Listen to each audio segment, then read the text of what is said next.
నేను ఒక చర్చ్ గురించి మాట్లాడదాం అనుకుంటున్నాను. ఆ చర్చ్ ఫస్ట్ యానివర్సరీ చేసుకుంటున్నటువంటి చర్చ్. బైబిల్లో ఫస్ట్ యానివర్సరీ చేసుకుంటుంది. మీరు 50th యానివర్సరీ చేసుకుంటున్నారు.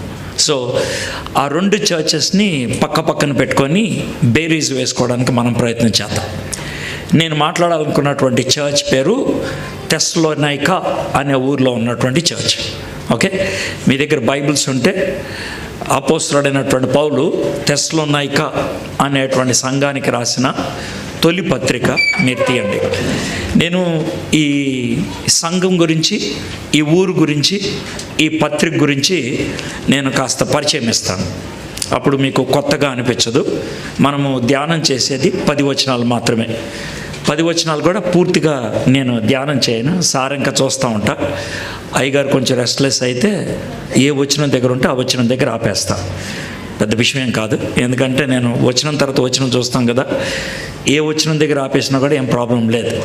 కాబట్టి మీకు ముందు అంత పరిచయం ఇస్తాను, ఆ తర్వాత మనం చూద్దాం.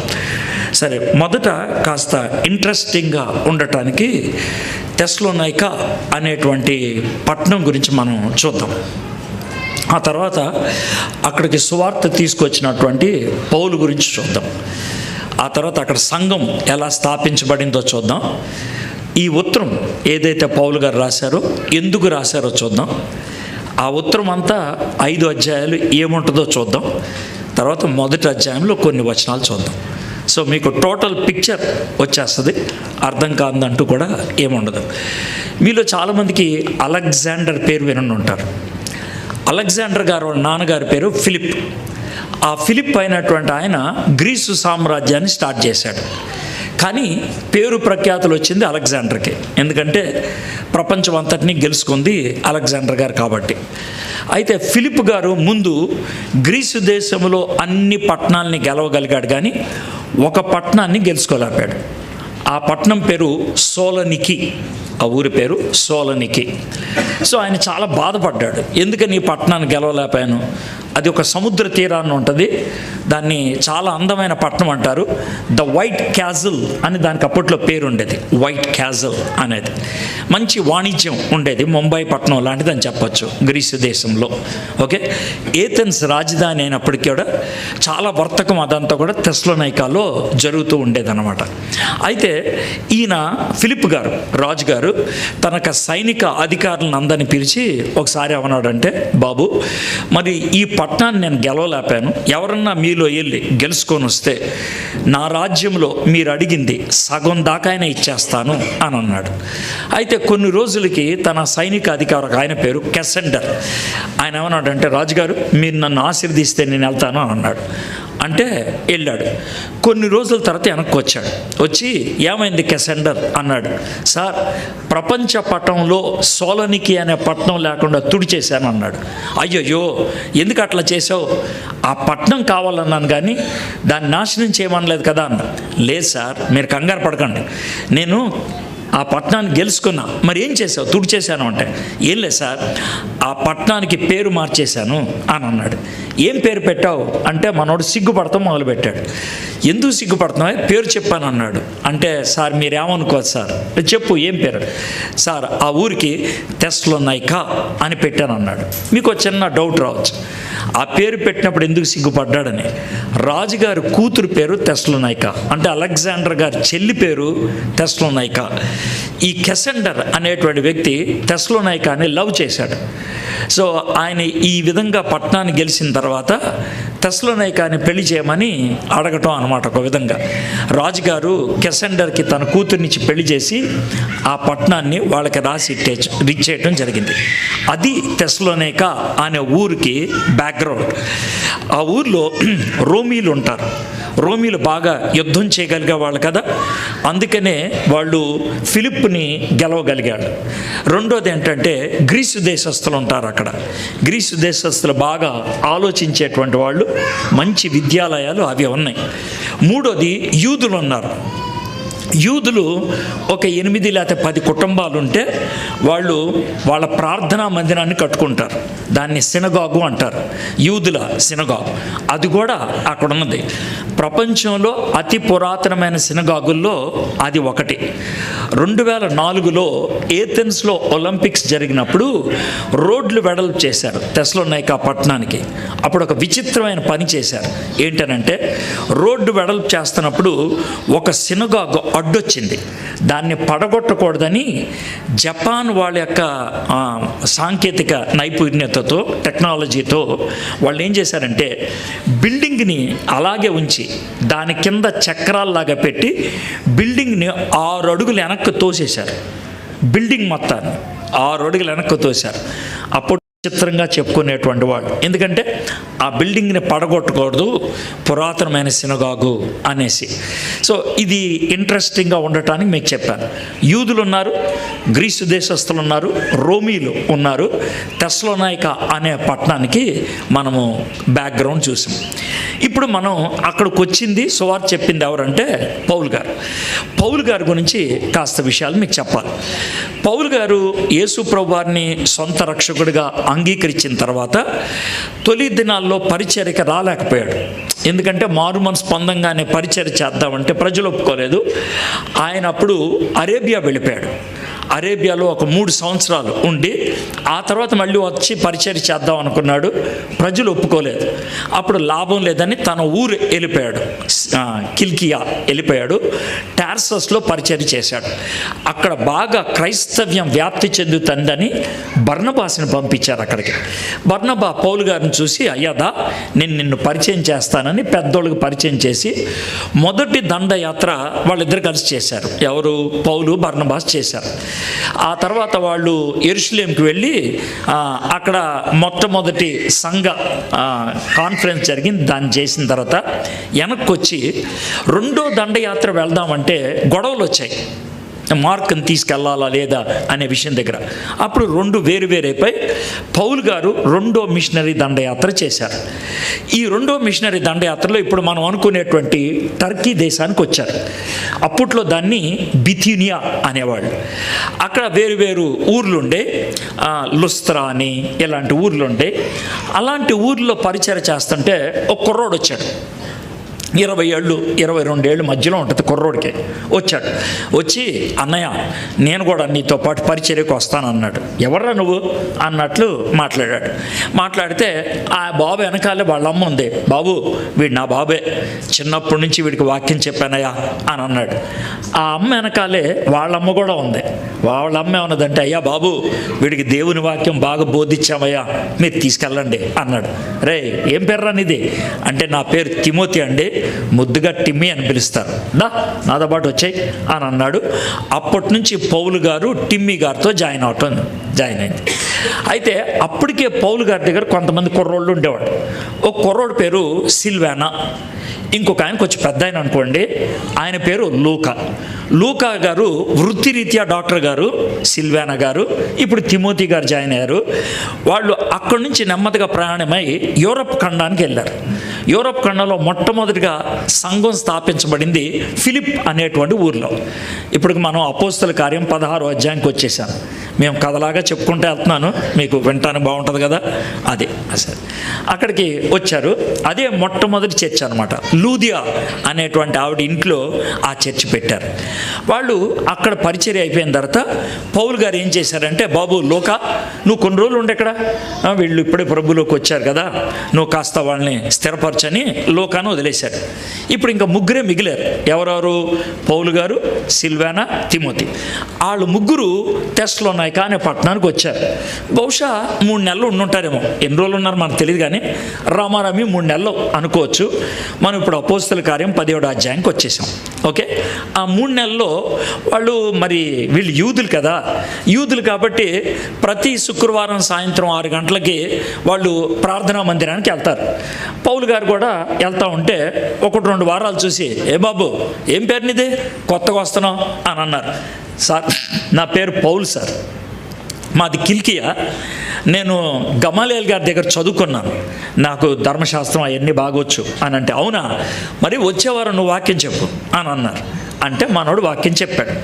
ఈ మొదటి వాక్యం ఏం చెప్పాడంటే, అయ్యా మనం అందరం కూడా మెస్సియా కోసం ఎదురు చూస్తున్నాం, ఆ మెస్సియా గారికి ఈ లక్షణాలు ఉండాలి అని వాక్యం చెప్పుకుంటూ వచ్చాడు. బాగా చెప్పారండి, వచ్చే వారం కూడా చెప్పండి అని అన్నాడు. అని అంటే ఆయన వస్తే మనకి విమోచకుడు అవుతాడు, ఇవన్నీ చెప్పుకుంటూ వచ్చాడు. బాగా చెప్పారండి, వచ్చే వారం మళ్ళీ చెప్పండి అని అన్నాడు. ఆయన మూడో వారం వచ్చేసి, అయ్యా మెస్సియా గారికి ఉండాల్సిన లక్షణాలు ఏంటో చెప్పాను, మెస్సియా గారు వస్తే మనకేం జరుగుద్దో చెప్పాను, ఇప్పుడు ఆ మెస్సియా గారు ఎవరో చెప్పేస్తానని చెప్పేశాడు. ఎవరు సార్ ఆ మెస్సియా అంటే, నాకు ఒక ఆయన తెలుసు, ఆయన మన బెత్లెహేములో పుట్టాడు, కానీ ఆయన నజరేతులో పెరిగాడు, ఆయనకి నజరేతు వాడు అని బిరుదు ఉంది, ఆయనకున్నటువంటి జీవితంలో అనేక విషయాలు నెరవేరాయి, మెస్సియాకు ఉండాల్సిన లక్షణాలన్నీ కూడా ఇందులో ఉన్నాయి ఈయనలో, కాబట్టి ఈయనే మెస్సియా అనేశాడు. అనేటప్పటికీ కొంతమంది అవును సార్ ఈయనే మెస్సియా అన్నారు. కొంతమంది రే ఈడెవడో కొత్త విషయాలు చెప్తున్నాడు రా, ఎవరో మామూలుగా వడ్రంగు కొడుకుని మెస్సియా అని చెప్తున్నాడు రా, కుదరదు అనేసి ఓ విభజన వచ్చేసింది అనమాట. ఈ వద్దు అనేవాళ్ళు ఎక్కువైపోయారు. వాళ్ళు ఏమన్నారంటే ఈయన్ని లేపేయాలరా, ఈయన బతుకుంటే కష్టం అని చంపేద్దాం అనుకున్నారు. పౌలు గారికి ఈ చావు అనేది వచ్చే పరిస్థితి ఉందని తనకు చుట్టూ ఉండేటువంటి శ్రేయాభిలాషులు ఉంటారు కదా, వాళ్ళకి తెలిసింది. వాళ్ళు అన్నా మీరుంటే చంపేస్తారన్నా, మీరు ఏమనుకోవద్దు కానీ మిమ్మల్ని గోడ దాటిచ్చేస్తాం, మీరు వెళ్ళిపోండి అని అన్నారు. ఆయన్ని గోడ దాటిచ్చేశారండి. దాటిచ్చేస్తే ఆయన బరియా వెళ్ళాడు, అక్కడ కొన్ని రోజులు ఉన్నాడు. ఏథెన్స్ వెళ్ళాడు, ఓ వారం ఎంతో ఉన్నాడు. అక్కడి నుంచి కొరింథు వచ్చాడు. కొరింథులో 18 నెలలు ఉండిపోయాడు.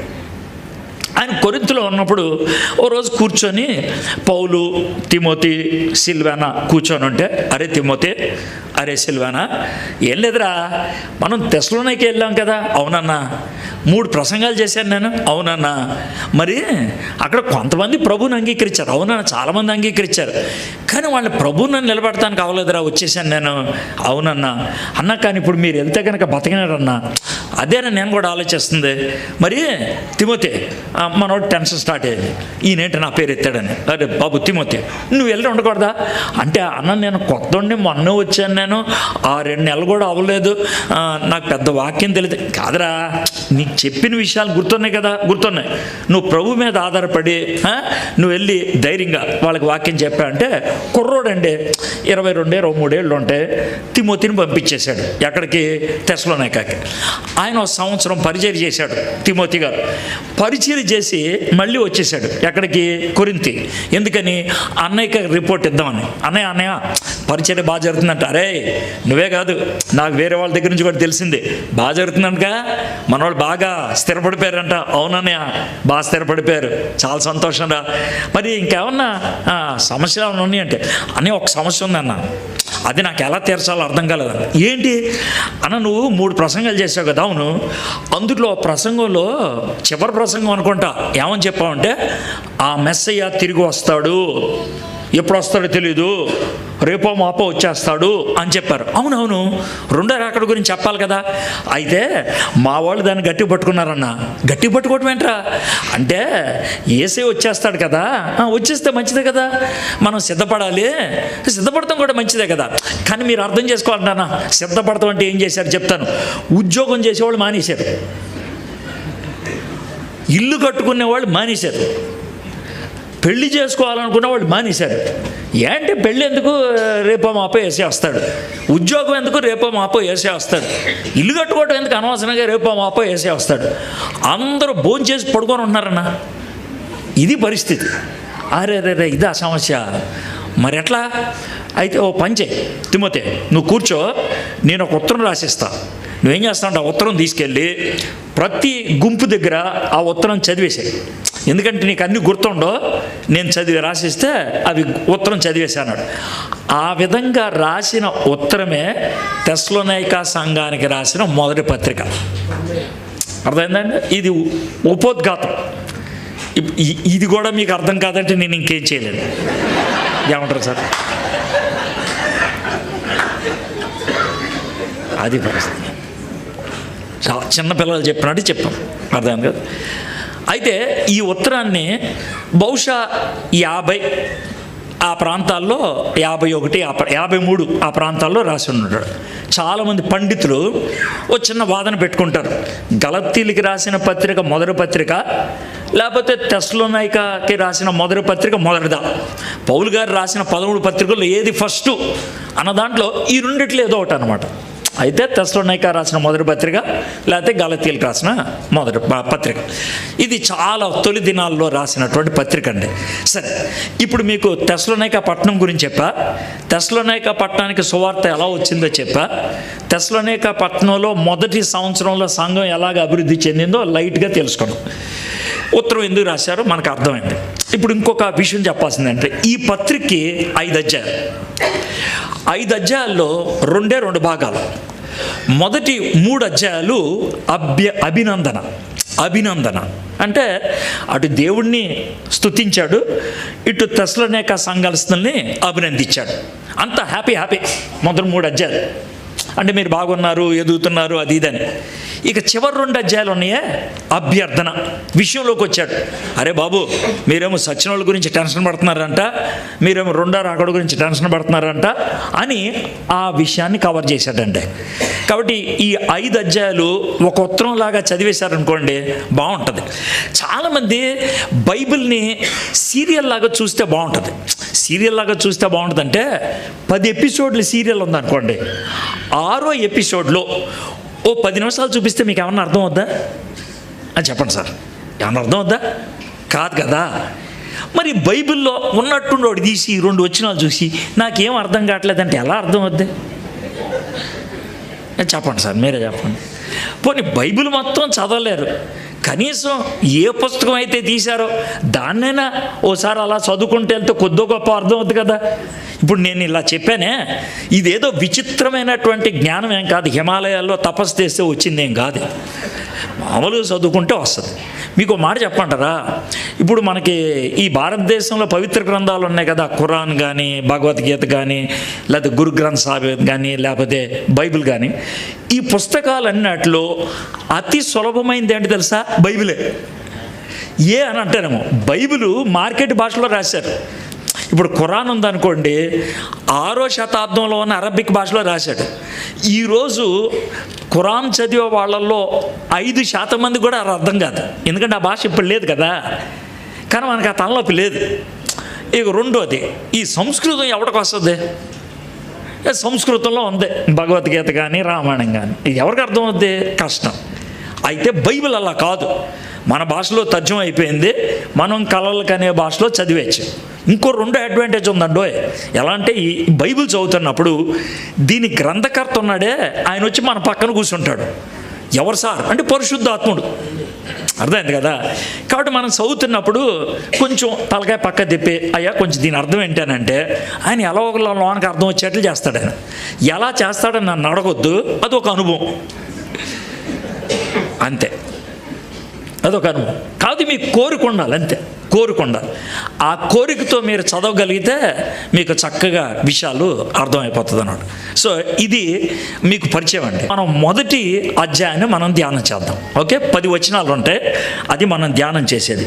అయితే నాకు చిన్న భయం ఉంది. ఏంటి అని అంటే, ఇప్పుడు టైం 9 అయింది. అయ్యగా డెడ్ లైన్ ఏంటి చెప్పండి?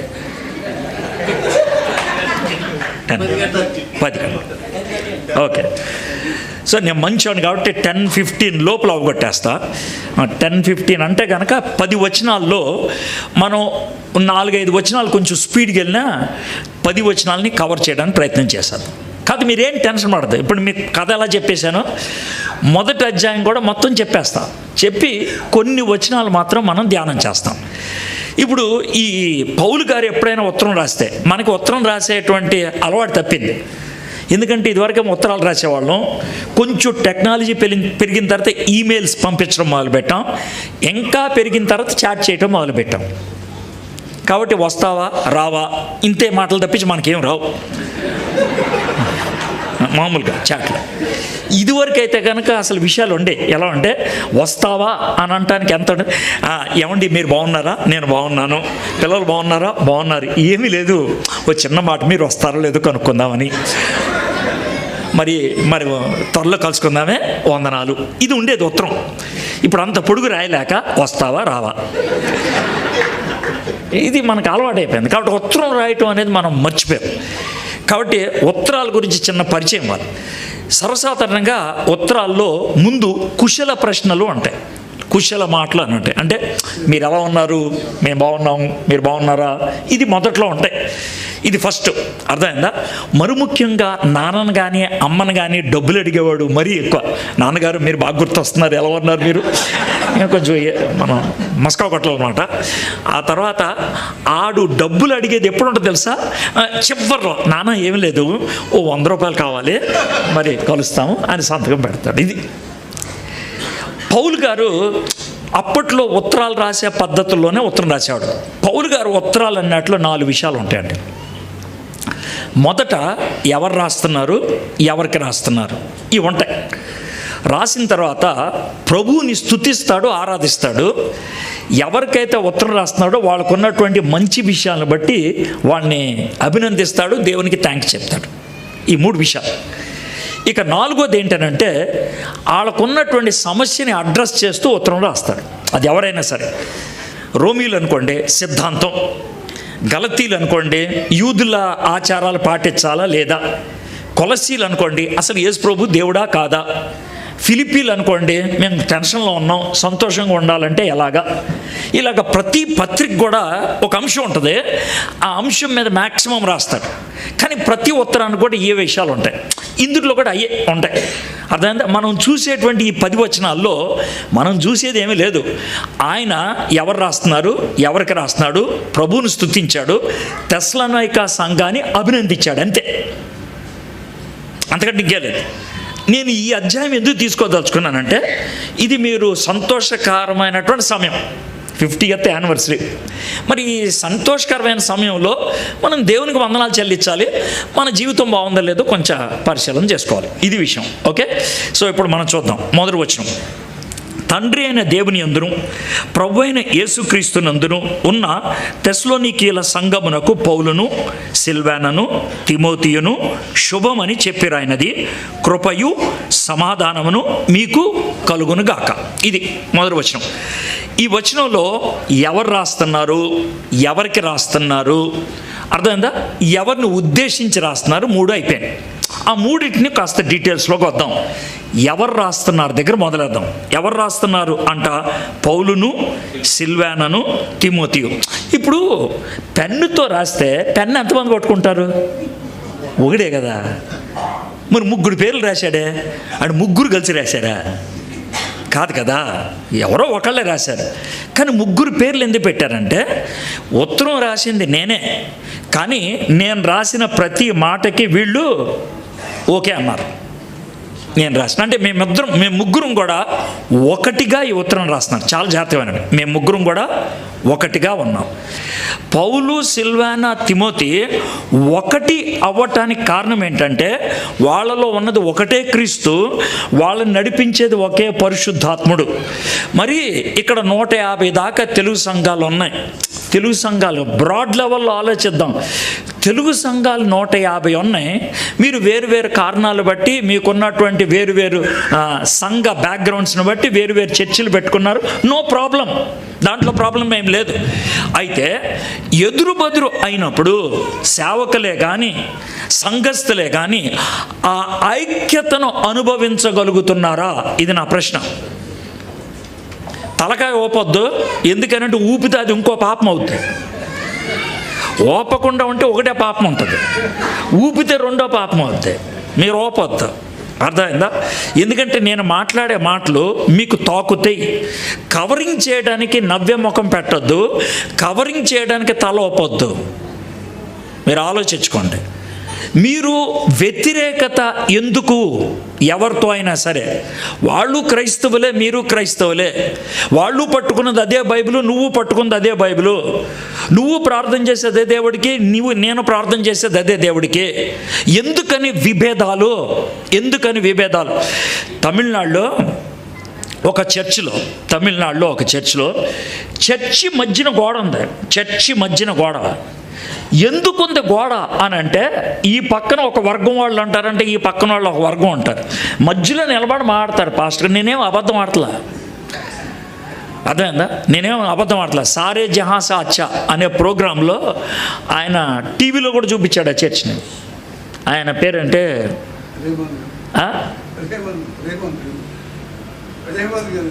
కాదు గారు, ఆ ఖాన్లో ఒక ఖాన్ సార్, ఆమీర్ ఖాన్ చూపించాడు సార్. ఆమీర్ ఖాన్ చూపించాడు, ఆ చర్చిని చూపించి వీళ్ళు ఐక్యత అంటారు, ఈ చర్చి పరిస్థితి ఏంటో చూడండి సార్ అని అన్నాడు ఆయన టెలివిజన్లో. గోడ ఉంటుంది మధ్యలో. విచిత్రం ఏంటి తెలుసా సారీ సత్యమేవ జయతే, రైట్. ఆ మధ్యలో నిలబడి పాస్టర్ గారు ఈ బైబిల్ ఇలా పట్టుకొని పరలోకమందున్న మా తండ్రి అంటాడు. ఇద్దరు గోడ ఉంటుంది మధ్యలో. మీకు అర్థమైందా సార్? మధ్యలో గోడ ఉంటుంది. ఈ పాస్టర్ గారు పరలోకమందున్న మా తండ్రి అంటే ఇద్దరు కూడా మా తండ్రి అని ప్రార్థన చేస్తారు వాళ్ళు. మీరు నవ్వద్దు, మనలో చాలామంది అలాంటి వాళ్ళు. ఐక్యత లేదు. మీకు విషయం తెలుసా, దేవుడు మనలో కోరుకునేది ఐక్యత లాంగ్ నుంచి. సాతానుడు కోరుకునేది విభజన. ఎందుకంటే విభజిస్తే పడేయటం ఈజీ. ఈరోజు భారతదేశంలో ఉన్నటువంటి క్రైస్తవ్యం, భారతదేశంలో ఉన్నటువంటి సంఘము ఎందుకు ఉద్రిక్తంగా పరిచర్య చేయలేకపోతుందంటే మనం ముక్కలైపోయాం. We are divided. మనము కలవగలిగితే సిద్ధాంతపరంగా దేవుడు మనల్ని కలిపాడు.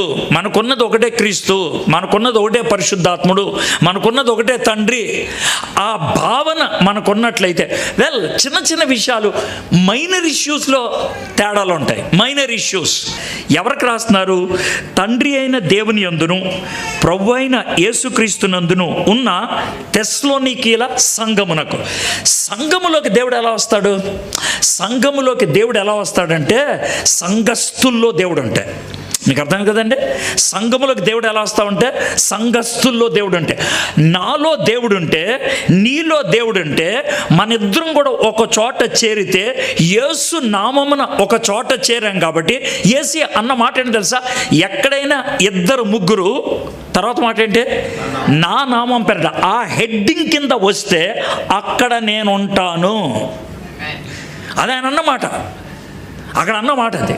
సో ఆయన నామం కింద మనం లేకపోతే, ఆయన అధికారం కింద మనం లేకపోతే, ఆయన నా ప్రభు, ఆయన ఎంత చెప్పితే అంత అన్న దాకపోతే ఏం చేయాలి? ఇందాక ఒక కుర్రోడు నాకు టెక్స్ట్ మెసేజ్ పెట్టాడు. ఏమని పెట్టాడంటే, అన్నయ్య నేను విశ్వాసిగా ఉండాలంటే దేవుడు చెప్పిన అన్ని ఆజ్ఞలు పాటిస్తే మంచిదా, లేకపోతే కొన్ని పాటిస్తే సరిపోద్దా అని అన్నాడు. వాడికి 2 ఉదాహరణలు చెప్పాను. ఒక ఉదాహరణ, గాల్లోకి ఏరోప్లేన్ వెళ్ళిన తర్వాత రూల్స్ అన్నీ పాటిస్తే మంచిదా, కొన్ని పాటిస్తే సరిపోద్దా అన్న. గాల్లోకి ఏరుకుంటా అంటే అమ్మో అన్నీ పాటించాలి. Very good. ఒక గొలుసుకి 10 లింకులు ఉన్నాయి అనుకో, ఒక లింక్ తెగితే చాలా, 9 తెగాల అన్న ఒకటి తెగితే చాలా అన్నాను. నేను జాబ్ ఇచ్చాను నీకంటే, ఇచ్చారన్నా అన్నాడు. మనం ఎలా ఉంటే పర్సంటేజ్ మాట్లాడతాం. నేను చాలా మట్టుకు పాటిస్తాను, చాలా మట్టుకు ఆడగాలే, మొత్తం పాటించవలేదు కావాలి. నేను చాలా మట్టుకు పాటించాను సార్, కానీ బెల్టే పెట్టుకోలేదంటే ఫ్లైట్లో ఎలా ఉంటుంది సార్? నువ్వు అన్నీ పాటించాలి, లేదా పోతావు. లింకులన్నీ గట్టిగా ఉండాలి, ఏ ఒక్కటి లేకపోయినా పోతుంది. ఈ విషయాన్ని గుర్తుపెట్టుకోవాలి. సో ఇక్కడ ఏమన్నాడంటే, తండ్రి అయిన దేవుని యందును ప్రభు అయిన యేసుక్రీస్తునందును ఉన్న తెస్సలోనికలు అంటే, ఈ తెస్సలోనిక సంఘస్థులు యేసయ్యని రక్షకుడిగా స్వీకరించాడు. దేవుని యొక్క పిల్లలని గుర్తించి వాళ్ళు బతకడం మొదలుపెట్టారు. ఒకటిగా వాళ్ళు వేరు వేరు తెగలకు చెందిన వాళ్ళు, గ్రీకు వాళ్ళు ఉన్నారు, రోమియోలు ఉన్నారు, యూదులు ఉన్నారు. కానీ ఒకటిగా ఎందుకు ఉండగలిగారంటే, పరలోకపు తండ్రి ఆయన కింద ఉన్నాం మేము, మాకు రక్షకుడు ఒక్కడే యేసయ్య, ఈయన ద్వారా ఎంట్రీ దొరికింది, ఆయన ద్వారా మాకు పైన కప్పు దొరికింది, కాబట్టి మేము అందరం కలిసే ఉంటాం. ఐక్యత. సో రాసే వాళ్ళలో ఐక్యత ఉంది, రాయించుకున్న వాళ్ళలో కూడా ఐక్యత ఉన్నది. అందుకనే ఈ పత్రిక చాలా సాఫీగా వెళ్ళిపోతుంది. ఇక నెక్స్ట్ మూడోది, తిమోతిను శుభమని చెప్పారు ఆయనది, కృపయు సమాధానమును మీకు కలుగునుగాక. మనం ఇలాంటి వచనాలు చదివినప్పుడు మహా అయితే ఈ వచనం చదవటానికి 20 నుంచి 25 సెకండ్ల కంటే ఎక్కువ పట్టదు.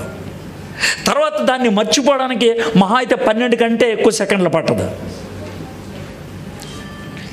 కానీ ఇదే వచనాన్ని ఓ పావుగంట చదివితే జీవితాంతం గుర్తుంటుంది, జీవితాంతం గుర్తుంటుంది. నేను దేవుని వాక్యం చదవడానికి మీ అంత తెలియగలిగిన వాడిని కాదు కాబట్టి, మీకున్నంత షార్ప్నెస్ నాకు లేదు కాబట్టి 10 వచనాలు కలిగినటువంటి ఈ అధ్యాయాన్ని ధ్యానం చేయడానికి నాకు కనీసం 15 నుంచి 20 గంటలు పడుతుంది. 15 నుంచి 20 గంటలు పడుతుంది. నేను అన్నిసార్లు చదువుతాను, దాంట్లోంచి మొత్తం అంతా కూడా బయటికి లాగాలని ప్రయత్నం చేస్తాను. కృపయు సమాధానమును మీకు కలుగును గాక అని ఎందుకు అన్నాడు? ముందు ఎందుకు కృప పెట్టాడు, తర్వాత ఎందుకు సమాధానం పెట్టాడు? ఇంతకీ కృప అంటే ఏంటి? కృప అని దేన్ని అంటాం? మన ఇంట్లో దొంగడు పడ్డాడు అనుకోండి, నాకు మెలకు వచ్చింది, దొంగతనం జరుగుతున్నప్పుడు మెలకు వచ్చింది. మెలకు రాగానే మనం చేసే పని అంటే ఆయన పట్టుకుంటాం, వీలైతే చోరు చోరు అని అరుస్తాం, తర్వాత 4 వేస్తాం. తర్వాత రోడ్డు మీద వెళ్ళే ప్రతి వాడు వచ్చి ఆయన కొడతాడు. ఇది జరిగే పని. వాడికి ఏం చేయాలో అర్థం కాక ఆడు దండం పెట్టి ఏమంటాడంటే, మాఫ్ కరో, నేను ఇంక మళ్ళీ ఎప్పుడు రాను, నన్ను క్షమించి వదిలేయండి అంటాడు. ఒకవేళ కనుక మీరు వదిలేశారనుకో, దాన్ని ఏమంటారు? దయ అంటారు. దయ. కొట్టారు, అది న్యాయం. దొంగతనం చేసినోడు కొట్టారు, అది న్యాయం. వాడిని కొట్టకుండా వదిలేశారు, అది దయ. వెళ్ళిపోయేవాడిని రైట్ ఇట్రారా అని పిలిచి ఆడికో 50 రూపాయలు ఇస్తే అది కృప. ఇప్పుడు మీకు అర్థమైంది కదా, కొట్టాల్సిన వాడిని కొడితే న్యాయం, కొట్టకపోతే దయ. వాడిని కొట్టడం మానేసి వాడికి బహుమానం ఇస్తే అది కృప. దేవుడు మన మీద చూపించింది న్యాయం కాదు. చాలామంది ప్రభా న్యాయం తీర్చు అని అంటారు. ఆయన సీన్లోకి వచ్చి నేను న్యాయం తీరుస్తా, నువ్వు అసలు భూమి మీద ఉండకూడదంటే ఏమంటావు? ఎప్పుడు దేవుడిని న్యాయం అడగొద్దండి, ఎప్పుడు అడగకూడదు, ఎప్పుడు అడగకూడదు. దేవుడిని ఎప్పుడు అడిగినా కృపే అడగండి. న్యాయం అడిగితే మనలో ఎవడు బతుకుతాడండి? మనం ఏదో పెద్ద పోటుగాళ్ళలాగా ప్రభా న్యాయం తెచ్చవా అని అంటే, ఇదేమన్నా పార్లమెంట్ అనుకున్నా, లేకపోతే ఎమ్మెల్యే గారి ఇంటి బయట, కలెక్టర్ గారి ఇంటి బయటనే ఇంటికలాబ్ అని అరవటం అనుకున్నా. పనిచేయదు. దేవుడి దగ్గరికి ఎప్పుడు వెళ్ళినా కూడా కాళ్ళు పట్టుకోవడానికి వెళ్ళాలి కానీ చొక్కా పట్టుకోవడానికి వెళ్ళకూడదు. న్యాయం అన్నామంటే చొక్కా పట్టుకుంటున్నావు అని అర్థం, కృప అని అడిగామంటే కాళ్ళు పట్టుకుంటున్నావు అని అర్థం. అర్థమైందా? దేవుడు న్యాయం మన పట్ల చూపిస్తే మనం ఎవడో బతకలేం. కీర్తనకారుడు అంటాడు, నువ్వు మాలో న్యాయాన్ని చూడటానికి ప్రయత్నం చేస్తే మాలో ఎవడు నిలుస్తాడు ప్రభా అని. న్యాయం వద్దు. దేవుడిని దయ అడిగామనుకో, దేవుడు దయ చూపిస్తాడు. దయ చూపిస్తే తలనొప్పి. ఎలా అంటే, దయ చూపించాడు అనుకోండి, దొంగోడిని వదిలేశాడు అనుకోండి, ఆడికి మరీ దరిద్రంగా ఉంటుంది. రోడ్డు మీద అరే దొంగడరా దొంగడరా అంటాడు. ఆడు జైల్లోకి వెళ్ళి ఉంటే బెటర్ అనిపిస్తుంది ఆడికి. సో దయ సగపని అయిపోయినట్లు ఉంటుంది. అయితే కృప దేవుడు చూపించాడు. మనల్ని కొట్టలేదు, నరకాల్లో పంపించలేదు, రోడ్డు మీద వదిలేదు. ఏం చేశాడంటే పరలోకం తీసుకెళ్ళి తనతో పాటు సింహాసనం మీద కూర్చోబెట్టుకున్నాడు. అది కృప. అది కృప. ఆ సీటు మనకి ఖరారు చేశాడు. అది కృప. అరే నీకు ఆ సీట్ ఇస్తున్నాను రా అని అన్నాడు. అది కృప. ఆ కృప ఎప్పుడైతే మన మీద ఉందని అర్థం చేసుకుంటామో మనలో ఏమొస్తుంది తెలుసా? అమ్మయ్యా అనే సమాధానం వస్తుంది. కృప కారణం సమాధానం దానికి వచ్చేటువంటి పర్యవసానం. సో కృప సమాధానము మీ మీద ఉండునుగాక, మీకు కలుగునుగాక. ఇప్పటికీ మనం ఒక వచనమే చూసింది, 12 నిమిషాలు పట్టింది. సో ఈ విధంగా 10 వచనాలు చూస్తే ఎంతసేపు పట్టుద్దో ఆలోచించండి. కొంచెం స్పీడ్కి వెళ్దాం. ఇప్పుడు 2-3 కలిసి ఉన్నాయి తెలుగు బైబిల్లో, అవే చూద్దాం.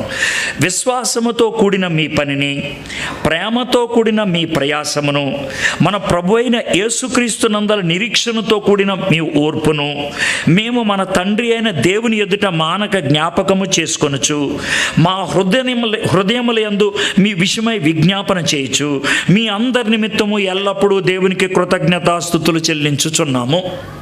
అయితే ఇందులో 2 విషయాలు ఉన్నాయి. ఒకటి తెస్సలోనిక సంఘస్థులు ఎలా ఉన్నారు, రెండోది ప్రార్థన చేసేటువంటి పౌలు ఏం చేస్తున్నాడు, 2 విషయాలు రాశాడు. దీన్ని 2 ముక్కలుగా మనం చూద్దాం. ముందు తెస్సలోనిక సంఘస్థుల గురించి చూద్దాం. తెస్సలోనిక సంఘస్థులు ఏం చేస్తున్నారంట, వాళ్ళకి విశ్వాసం ఉందంట. కనబడుతుందా కంటికి విశ్వాసం? కనబడదు. కానీ విశ్వాసం ఉందని ఎలా తెలుస్తుందంట, పని చేస్తున్నారు. విశ్వాసం ఉంటే పని చేస్తారు. ఇది మొదటి విషయం. రెండోది ప్రేమ ఉందంట. ప్రేమ కంటికి కనబడుతుందా? కనబడదు. ప్రేమ ఉందని ఎలా తెలుస్తుంది? ప్రయాసపడుతున్నారంట వాళ్ళు. విశ్వాసం ఉంది కాబట్టి పని చేస్తున్నారు, ప్రేమ ఉంది కాబట్టి ప్రయాసపడుతున్నారు. మూడోది నిరీక్షణ. నిరీక్షణ కూడా కంటికి కనబడదు. నిరీక్షణ ఉంది కాబట్టి ఓర్పుతో ఉన్నారు. ఎంత సింపుల్గా చూడండి. బైబిల్ అర్థం కాదని ఎవడండి అన్నదే? ఎవరండి అన్నది? ఇప్పుడు నేను ఏమన్నా దీంట్లో లోతైన మర్మం అని చెప్పానా? మామూలుగా ప్లెయిన్గా చదువుకుంటూ వచ్చాం, అంతే కదా. విశ్వాసం ఉంటే పని ఉంటుంది, ప్రేమ ఉంటే ప్రయాసం ఉంటుంది, కృప ఉంటే ఓర్పు ఉంటుంది. విశ్వాసం ఉంటే పని ఉంటుంది అని అంటే ఎలా ఉంటుంది? ఈ అయ్యగారు డాక్టర్ గారు అనుకుందాం. నేను ముంబై వచ్చాను, నాకు ఎవరు తెలియదు. మీలో ఎవరో అన్నారు, సార్ బాబ్జీ గారు మంచి డాక్టర్ గారు, వెళ్ళండి అన్నారు. వెళ్ళాం. ఆయనేమో ఇది పొద్దున్న వేసుకోయా, ఇది మధ్యాహ్నం వేసుకోయా, ఇది సాయంకాలం వేసుకోయా అన్నాడు. నేను ఇంటికి వచ్చి ఏం చేయాలి? వేసుకోవాలి. నేను వేసుకోను. ఎందుకు వేసుకోను తెలుసా? ఆయన మీద నాకు డౌటు. మీకు అర్థమైందా? ఆయన మీద డౌట్ ఉంటే నేను బిళ్ళ వేసుకోను. ఆయన మీద విశ్వాసం ఉంటే ఏం చేస్తాను నేను? బెళ్ళ వేసుకోండి. బెళ్ళ వేసుకోవడమే పని చేయటం. మీకు అర్థమైంది కదా? ఎందుకురా బెళ్ళ వేసుకున్నాం? విశ్వాసం ఉంది కాబట్టి. విశ్వాసం ఉంటే పనిలోకి వెళ్తాం, విశ్వాసం లేకపోతే పని ఉండదు. అరే నువ్వు వెళ్ళు, అక్కడికే నువ్వు వెళ్ళరా, నేను ఆల్రెడీ చెప్పేశాను, నువ్వు వెళ్ళు, ఆయన నీకు సహాయం చేస్తాడనంటే నువ్వు ఎప్పుడు వెళ్తావు? ఆడి మీద విశ్వాసం ఉంటే పని చేస్తావు, లేకపోతే వెళ్ళవు కదా. ఇప్పుడు మనం 2 రకాలైనటువంటి విశ్వాసాల గురించి చూద్దాం. ఒకటేంటంటే, మీరు యేసు ప్రభు దగ్గర రండి, ఆయన మీకు అంతం వరకు తోడుగా ఉంటాడు అని అంటే మీకు డౌట్ ఎక్కడ వస్తుందంటే, ఉంటాడో లేదో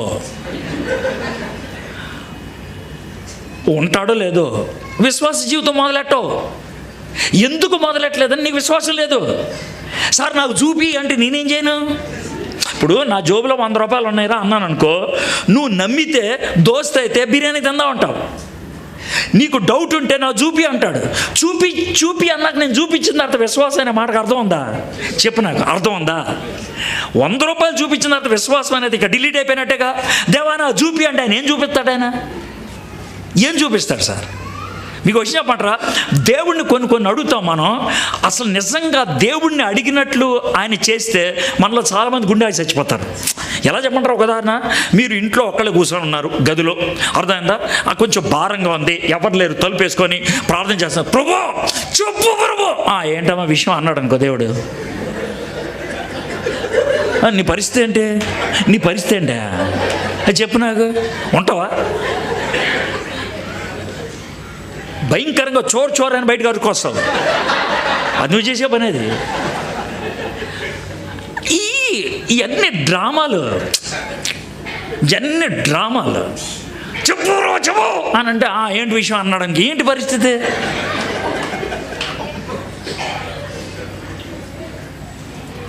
విశ్వాసం ఉంటే అంత అరిసే పనే ఉండదు. విశ్వాసం ఉంటే కార్యాచరణలోకి వెళ్ళిపోతాం, పనిలోకి వెళ్ళిపోతూ ఉంటాం. అంతకుమించి మనం చేసేది ఏమి లేదు. ఇక ఇది కొత్తగా విశ్వాసంలోకి వచ్చేవాడు. మరి పాత విశ్వాసులతో వచ్చిన తలనొప్పి అని చెప్తాను. సార్ మీరు మా ఊరు రావాలి సార్. మీరు సువార్త చెప్పాలి సార్. నువ్వు చెప్పకూడదా అంటే నేను చెప్తే నేను వింటారు అని నీకేం లేదు. మీకు ఒక్క మాట చెప్తాను చూడండి. ప్రపంచంలో మార్పు ఎలా వచ్చిందో మీకు చెప్తాను. ప్రపంచంలో 50 ఏళ్ళ క్రితం ముక్కు మొహం తెలియని తెల్లోడు వచ్చి వాక్యం చెప్తే రెర్రి బాగులోలాగా వినేసాం మనం. 50 ఏళ్ళ క్రితం. ఇది 50 ఏళ్ళ క్రితం. ఒక 25 ఏళ్ళ క్రితం తెల్లోళ్ళ మాటలు వినటం మానేసాం. ఇండియాలో సెలబ్రిటీల మాటలు వినటం మొదలుపెట్టాం. ఇది 25 ఏళ్ల క్రితం. ఈరోజు పరిస్థితి అంటే చెప్తాను.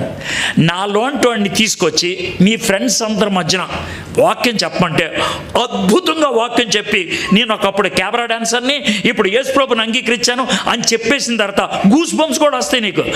అంతా అయిన తర్వాత నీ ఫ్రెండ్ ఏమంటాడు దశ, అరే ఇటు చెప్పేది నిజమని అంటావా అంటాడు. ఇది ఈరోజు పరిస్థితి. మీకు అర్థమైందా? నేను ఎందుకు చెప్తానంటే ఈ మాట, ఈ రోజుల్లో ఎవడో వచ్చి సువార్త చెప్తే పనవుద్ది అనేది నడవదో. మరి ఏం చేయాలి సార్? నువ్వే చెప్పాలి. నువ్వు చెప్పావనుకో, నీ జీవితం చక్కటి జీవితం అనుకో, అయితే వెంటాడు లేదా మానేస్తాడు. ప్రశ్నించడు. బయటోడేస్తే ప్రశ్నలు వస్తాయి. మనకి ప్రశ్నలు ఎందుకు వచ్చినంటే ఆ వ్యక్తితో సంబంధం లేదు కాబట్టి. సంబంధం ఉన్న వ్యక్తి ఒక డైలాగ్ వేస్తే అయితే వెంటాడు లేదా నోరు మూసుకొని వెళ్ళిపోతాడు అంతే. నువ్వు గనక చక్కటి జీవితం జీవించి యేసు ప్రభు గురించి బోధిస్తే నీ కొలీగ్స్కి, నీ ఫ్రెండ్స్కి, అయితే వాళ్ళు వింటారు లేదా మానేస్తారంతే. విశ్వాసం ఉంటే సువార్త చెప్తావు. విశ్వాసం ఉంటే నువ్వు ఎందుకు సువార్త చెప్పట్లా? విశ్వాసం లేదు కాబట్టి. విశ్వాసం 2 రకాలైన ఉదాహరణ చెప్తాను. విశ్వాసం ఉంటే సువార్త చెప్పటం అనేది. రాబర్ట్ ఫిలిప్ బ్రౌన్, ఆయన పేరు రాబర్ట్ ఫిలిప్ బ్రౌన్. ఆయన ఆస్ట్రేలియాకి ఇండోనేషియాకి మధ్యన దీవులు ఉంటాయి, పాపువా న్యూ గిని అని. అలాంటి ఒక దీవికి సువార్త చెప్పడానికి 22 మంది వెళ్ళిన 2 గంటల్లో చచ్చిపోయారు. ఎందుకంటే వాళ్ళు చంపు తినేశారు. ఈయన 23వ వ్యక్తి. ఈయన వెళ్తానంటే, ఎందుకు వెళ్తావనంటే నాకు విశ్వాసం ఉంది వెళ్తాను అన్నాడు. ఏం చేస్తావు అన్నాడు. నేను చచ్చిపోను అంటలా, నేను కూడా చచ్చిపోతా, కానీ నాది ఒకటే ప్రార్థన ఏంటంటే, మీరు కూడా ప్రార్థన చేయండి, నేను అక్కడికి వెళ్ళి 12 గంటలు బతుకుంటే చాలు, అక్కడికి వెళ్ళి 12 గంటలు బతుకుంటే చాలు అని ఆయన ఏం చేశాడు తెలుసా? ఆయన పడవ అతి కఠినతరమైన రాత్రి 8 దాటిన తర్వాత వెళ్ళేటట్లు చూసుకున్నాడు. అందరూ పడుకుంటారు, అందులో లైట్లు గీట్లు ఉండవు కదా. ఈయన తెల్లారుజాము 8 గంటల దాకా బతుకుంటే చాలు అనుకున్నాడు. దేవుడు కృప చూపించి 36 గంటలు చచ్చిపోకుండా చేశాడు. 36 గంటల తర్వాత ఆయన పట్టుకున్నారు. ఈ 36 గంటలు ఆయన చేసిన పని ఏంటంటే, 36 గంటలు 3 గంటలు పడుకున్నాడంట. 33 గంటలు మోకరించి, ప్రభువా ఈ దీవిలోకి నీ ఆత్మకార్యం రావాలి, ఈ దీవిలో నీ కార్యం జరగాలి అని 33 గంటలు ప్రార్థన చేశాడు. ఆయన పట్టుకున్నారు. ఆయన్ని ఎవరు? ఆ కొండజాతి మనుషులు ఉంటారు కదా, అడవి జాతి మనుషులు పట్టుకొని వీడు దొరకంగానే ఆయన చోట నుంచే పెట్టి, వాడికి కాపలాగా అటొకటి ఇటొకటి పెట్టి ముందు చితిబంటేసి, వీడు దొరికాడు కదా కాబట్టి వాళ్ళ పండగ చేసుకోవడానికి డప్పులు గిప్పులు కొడతా పాటలు పాడుతున్నారు. ఎందుకని? ఆ పాటలు అయిపోయిన తర్వాత ఈ అబ్బాయిని ఆ చితిబంట మీద వేసి కాల్చేసి తినేయాలని. ఇది పరిస్థితి. నుంచో ఉన్నాడు రాబర్ట్ ఫిలిప్ బ్రౌన్, అటొకటి ఇటొకటి నుంచున్నాడు. వీళ్ళందరూ పాట పాడుతుంటే రాబర్ట్ ఫిలిప్ బ్రౌన్ కూడా పాట పాడుతున్నాడంట. అంటే వాళ్ళకు వచ్చిన భాష కాదు, ఈయన సొంతగా పాడుతున్నాడు. ఏం పాడుతున్నాడు? All to Jesus I surrender, నా సమస్తము దేవునికే సమర్పించరు అని పాడుతున్నాడు. పాడుతూ ఉంటే ఇటు ఉంటాడే, వాళ్ళిద్దరికి అర్థం కాలేదంట. అరే వీళ్ళు మా వాళ్ళు పాటలు పాడుతున్నారంటే ఒక అర్థం ఉంది, ఈడే బిర్యానీ ఈడు పాట పాడతాం ఏంటే? వాళ్ళకి అర్థం కాక నోర్మి అంటే ఆడి భాష అర్థం కాక ఈయన పాడుతున్నాడు. ఆడ భాషలో నోర్మి అన్నాడు, ఇంకేం అర్థం అవుద్ది? ఇక తట్టుకోలేక ఈ పక్కన ఉన్న దొంగడు ఏం చేశాడంటే, ఆ జాతి మనిషి నాలిక బయటికి లాగే కొరుక్కు తినేశాడు. ఇంత మొక్క నాలుగు కొరికేశాడు. వీడు పాడతాం మానేస్తాడని. రక్తం అంతా కారుతూ ఉంది, అయినా పట్టించుకోకుండా గగాని పాడుతున్నాడు. ఈయన ఇంకా యువతలోడికి కోపం వచ్చి ఇక్కడంతా కారిన రక్తాన్ని నాకేశాడు. వీళ్ళిద్దరూ ఏంట్రయ్యడు, వీటికి నాలుగు కొరికేసినా కూడా రక్తం కారుతున్నా కూడా ఏం పాడుతున్నాడు అనేసి అర్థం కాకుండా పక్క తీసుకెళ్లారు. తర్వాత ఏం జరిగిందో మనకు తెలియదు, కానీ విషయం ఏంటి చెప్పంటారా? కొన్ని రోజులకి ఆ మొత్తం దీవంతా కూడా యేసు ప్రభువుని అంగీకరించేశారు. మీరు ఎప్పుడైనా టీవీలో చిన్న దాని అంటారు ధోతి కూడా కాదు, దాని అంటారు లంగోటి కట్టుకొని ఎంత లావు ఉండి ఫైటింగ్ చేస్తూ ఉంటారు, సుమో అంటారు సార్, అర్థమైందా? సుమో ఫైట్ అంటారు. ఆ సుమోవా దీవికి చెందింది నేను ఆడుతుంది. ఒకప్పుడు వాళ్ళు మనుషులు తినేవాడు. అయితే ఒక ఆయన విశ్వాసంతో నేను వెళ్ళాలి అనుకున్నాడు, వెళ్ళాడు. దేవుడు ఆ విశ్వాసానికి కార్యాన్ని ఇచ్చాడు. అర్థమైంది కదండి. ఇంకో రెండో రకమైన ఉదాహరణ చెప్తాను. మీలో ఎప్పుడైనా జార్జ్ ముల్లర్ అనే పేరు ఉన్నారా? ఒకవేళ వినకపోతే దానికి సంబంధించిన పుస్తకం ఉంటుంది, విశ్వాస వీరుడు జార్జ్ ముల్లర్ అని. వినండి, చదువుకోండి, తెలుగులోనే ఉంటుంది, సులభంగా ఉంటుంది, చదువుకోండి. విశ్వాస వీరుడు అని ఎందుకు అన్నారంటే ఒక చిన్న ఎగ్జాంపుల్ చెప్తాను, ఆయన విశ్వాసం ఎంత గొప్పగా ఉంటుందని. అయితే ఆయనకి ఈ అనాథ ఆశ్రమం ఉంది. ఒకరోజు అనాథ ఆశ్రమంలో మొత్తం బియ్యం గీవన్నీ అయిపోయింది. మధ్యాహ్నం దాకా గడిచింది. మేట్రనమ్మ వచ్చి, సార్ బియ్యం లేదు, వంట వండలేదు, పిల్లలు ఏడుస్తున్నారంటే మనోడు వెళ్ళి ప్రార్థన చేశాడు, ప్రభా ఆహారం ఈ ప్రభా అని. మరి దేవుడు ఏం చెప్పాడో ఎలా చెప్పాడో తెలియదు కానీ లేచి వచ్చి, అమ్మా మేట్రనమ్మ పొయ్యి మీద డేక్షా పెట్టంటే ఒక అర్థం ఉండేది. ఆయన అలా అనలా, పిల్లలందరినీ ప్లేట్లు తీసుకొని కడుక్కొని కూర్చోమన్నాడంట.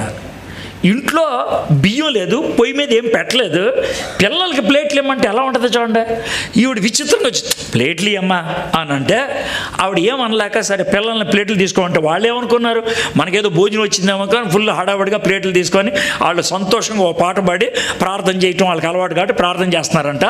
ఈలోగా బయట ఎవరో డోరు కొట్టారంట, గేటు కొడితే చూడు వెళ్ళానంటే వెళ్తే ఒక ఎద్దుల బండి వచ్చి ఆగిందంట. ఎద్దుల బండి పక్కన ఒక ఆయన నుంచి అన్నాడంట, ఏమండి ఈరోజు మాది పార్టీ, ఆ పార్టీకి చాలామందిని పిలిచాం, కానీ మా సంబంధంలో ఒకడు క్లోజ్ అయిన చచ్చిపోయాడు, ఈరోజు పార్టీ చేసుకోలేం. ఇది వేడి వేడి అన్నం, వేడి వేడి భోజనం, మేము మిగిలితే తెచ్చింది కాదు, దీన్ని పడేయలేక ఏం చేద్దాం అనుకుంటే ఎవరో చెప్పారు ఇక్కడ ఒక అనాథాశ్రమం ఉందని. మీకేం అభ్యంతరం లేకపోతే ఈ బిర్యానీలు ఈ భోజనాలు పిల్లలకు పెట్టరా, అవి తీసుకొచ్చి పెట్టారు. హిందీలో కహావత్ ఉంటుంది, దానే దానే పే లిఖా హువా హై ఖానే వాలా కా నామ్, దానే దానే పే, దాని మీద ఉంది రాసి వీళ్ళ పేరు. అయితే ఆ భోజనం వీళ్ళ దగ్గర రావడానికి ఒకటి పని చేయాలి, ఏంటది? విశ్వాసం పని చేయాలి. విశ్వాసం అనేది స్విచ్ లాంటిది.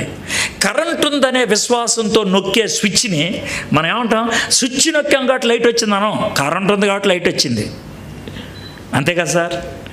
దేవుని కృప ఉంది కాబట్టి వచ్చాం, కానీ కృప ఆపరేట్ అవ్వాలంటే దేవుడు మన నుంచి కోరేది ఏంటి తెలుసా? స్విచ్ నీ చేతిలో పెట్టా, నొక్కు, నా మాట నమ్మి నొక్కు, నువ్వు నా మాట నమ్మి నువ్వు నొక్కితే పని అవుతుంది. వాళ్ళకి విశ్వాసం ఉందంట, పనిచేయటం మొదలుపెట్టారు. మరి మీరు ఇంతకాలం 50 సంవత్సరాలు అయిపోయిందన్నారు ఇక్కడ చర్చిలు పెట్టి, మీలో కొంతమంది ఆది నుంచి ఉన్నవాళ్ళు ఉండొచ్చు, కొంతమంది 4-5 తరాల నుంచి విశ్వాస జీవితాల్లో కొనసాగుతూ ఉండొచ్చు. Where is your faith? Where is your faith? ఎక్కడుంది మీ విశ్వాసం? విశ్వాసం ఉంటే పనిలో కనబడాలి కదా, విశ్వాసం ఉంటే కనుక మన జీవితంలో తెలియాలి కదా. వీళ్ళకి విశ్వాసం ఉంది, పని ఉంది. రెండోది ఏంటి? ప్రేమతో కూడిన మీ ప్రయాసమును. ప్రయాసకి ఆపోజిట్ వర్డ్ ఏంటి తెలుసా? ఉద్యోగం, డ్యూటీ. ఇదేమో సర్వీస్. డ్యూటీకి సర్వీస్కి తేడా ఏంటనంటే 4 గంటల 55 నిమిషాలకి నువ్వు ఒక ఆఫీస్కి వెళ్తే టైం అయిపోయింది కుదరదు, అది డ్యూటీ, అది చెప్పింది రైటే. కానీ వాడికి నీ మీద ప్రేమ ఉంటే టైం అయిపోయినా కూడా కూర్చొని చేస్తాడే, దాన్ని ప్రయాస అంటారు. ప్రేమ ఉంటే కనుక ప్రయాస ఉంటుంది. ప్రేమ ఉంటే ప్రయాస ఉంటుంది అంటానికి ఎగ్జాంపుల్ మీకు చెప్తాను ఎలా ఉంటుందో. ఓ చిన్న బాబు 1.5 సంవత్సరం ఉంటుంది, వాడికి అభం శుభం తెలియదు, వాడు కూర్చున్నాడు, కక్క కూడా కూర్చున్నాడు, వాడికి తెలియదు దాన్ని పిసుకుతున్నాడు అనుకుందాం. ప్రపంచంలో ఎవరికైనా అది వెంటనే చాలా అసహ్యం అనిపిస్తుంది, ఎవరికైనా సరే. దాన్ని ఒకవేళ చూడాల్సి వస్తే అని అనేవాళ్ళు ఉంటారు, వాంతి కూడా చేసుకునే వాళ్ళు ఉంటారు. కానీ ఒకే ఒక వ్యక్తి అలాంటి బాబును కూడా ఎత్తుకొని ముద్దు పెట్టగలుగుతుంది. ఎవరు తెలుసా? అమ్మ.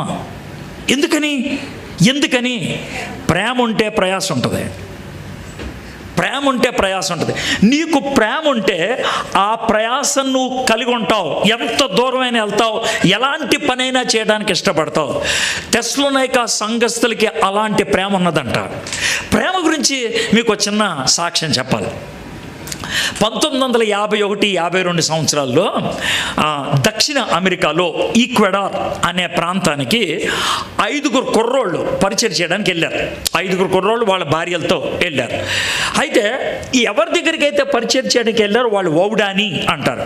వాళ్ళు నరమాంస భక్షకులు, మనుషులు చంపు తినేస్తారు.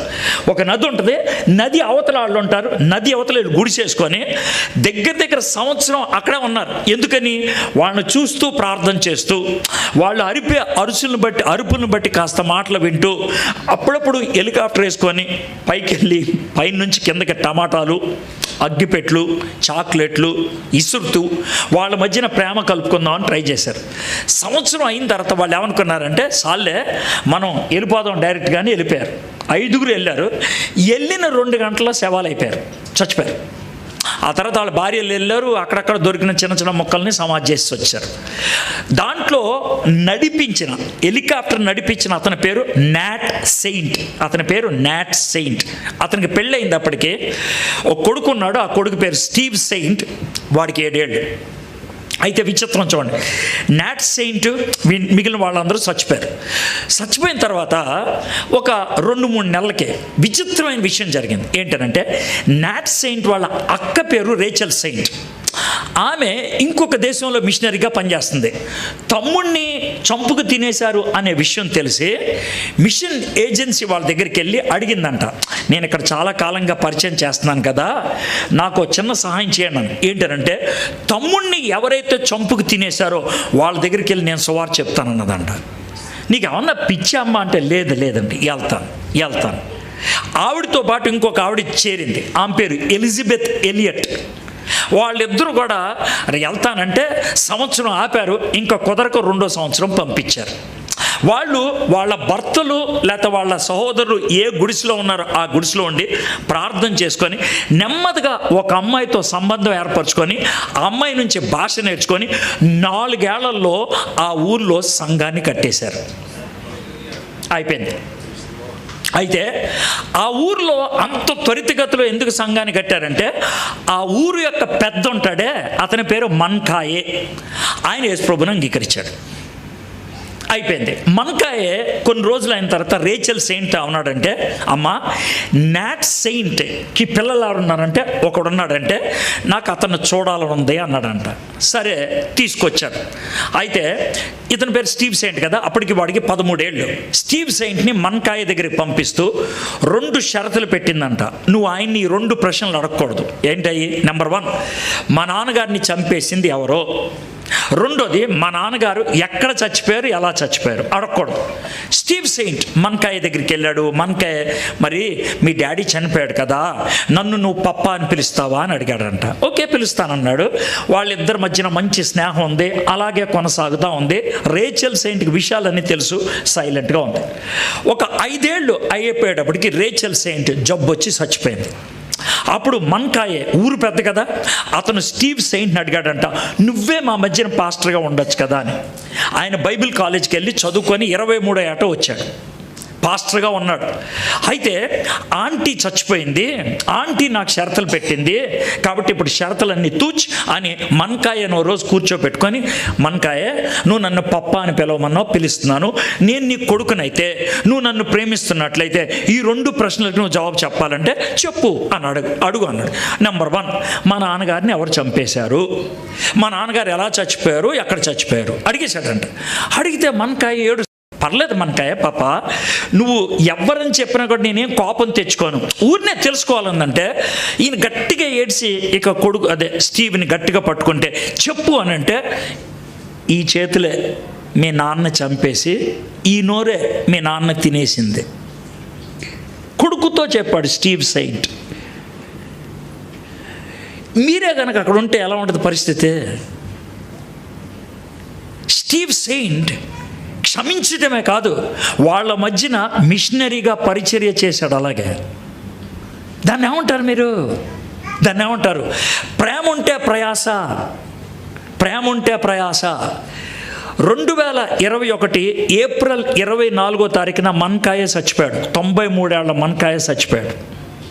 ఆ రోజు స్టీవ్ మాట్లాడటం మొదలుపెట్టాడు. అతనికి 84 ఏళ్ళు. అప్పుడు స్టీవ్ మాట్లాడటం చిన్న వీడియో నాకెవరో మిత్రుడు పంపించాడు, అన్న స్టీవ్ మన్కాయ చచ్చిపోయినప్పుడు మాట్లాడిన మాటలని, ఒక 9 నిమిషాల వీడియో. నాకు అది వింటున్నప్పుడు తట్టుకోలేకపోయాను, నేను ఏడుపు వచ్చింది. ఏమన్నాడు తెలుసా? మా పప్ప చనిపోయాడు, కానీ దేవుడికి నేను వందనాలు చెల్లించాలి, నాకు ఒక కోరిక ఉండేది, ఆ కోరిక తీరిపోయింది అన్నాడు. ఏంటంటే 20 ఏళ్ళు అయిపోయింది అక్కడ నుంచి వచ్చేసి అమెరికాలో షికాగోలో ఉంటున్నాడు ఆయన, 20 ఏళ్ళు. అయితే చాలా కాలమైందంట మనకాయని చూసి. అయితే నవంబర్ మాసంలో, ఇది ఏప్రిల్లో చచ్చిపోయాడు కదా, నవంబర్ మాసంలో మనకాయ రిక్వెస్ట్ చేశాడంటే, స్టీవ్ ఒకసారి వచ్చి మా దగ్గర గడిపెళ్ళవా అని. అయితే ఈ మాట పెద్దలకు చెప్తే మొత్తం వాళ్ళ ఫ్యామిలీ అంతటి, అంటే స్టీవ్ గారి భార్య, కొడుకులు, కూతుర్లు, మనవాళ్ళు, ముని మనవాళ్ళు అందరినీ 34 మందిని ఓ ప్రత్యేక విమానంలో ఆడ పంపించారంట. ఓ వారం రోజులు అక్కడ గడిపారు. చివరి ఆదివారం బయటకు వచ్చే ముందనంట మనకాయ వాక్యం బోధించాడంట. ఆయన బోధించి బల్ల కార్యక్రమం ఉంటుంది కదా, ఈయన వీల్ చైర్లో కూర్చున్నాడంట. స్టీవ్ సెయింట్ వెనకాల కూర్చుంటే రొట్టెను పైకెత్తి, ప్రభు నామాన్ని బట్టి మన దీంట్లో పాలు భాగస్థలం ఏక శరీరంలో అని చెప్పి రొట్టెని ఇరిచి ఎవ్వరికి ఇవ్వకుండా నడుచుకుంటూ వచ్చి స్టీవ్ సెయింట్ చేతిలో పెట్టాడంట. స్టీవ్ సెయింట్ ఆ చెయ్యిని చూసి, ఈ చెయ్యే మా నాన్న చంపేసింది, ఈ చెయ్యే ఇప్పుడు రొట్టె ముక్క నాకు ఇస్తుంది, దాన్ని తీసుకొని మనసారా మరొక్కసారి మనకాయని క్షమించి ఆ రొట్టెని తీసుకున్నాడంట. దీన్ని ఏమంటారండి మీరు? దీన్ని ఏమంటారా? ప్రేమ ఉంటే ప్రయాసం ఉంటుంది. మన మీద తప్పులు చేసేవాళ్ళు ఉంటారు, నిందలు మోపేవాళ్ళు ఉంటారు, మన మీద కక్ష కట్టేవాళ్ళు ఉంటారు. ఒకవేళ క్రీస్తు ప్రేమ నీలో ఉంటే, వాళ్ళని క్షమించలేకపోతే అది క్రీస్తు ప్రేమ అవదు. తెస్సలోనిక సంఘస్థులు సంవత్సరంలో ఆ స్థాయికి ఎదిగారంట. ఒక్క సంవత్సరంలో ఆ స్థాయికి ఎదిగారు. విశ్వాసం బట్టి వాళ్ళు పనిచేశారు, ప్రేమతో ప్రయాసపడ్డారు. మూడోది, మన ప్రభు అయిన యేసుక్రీస్తునందలి నిరీక్షణతో.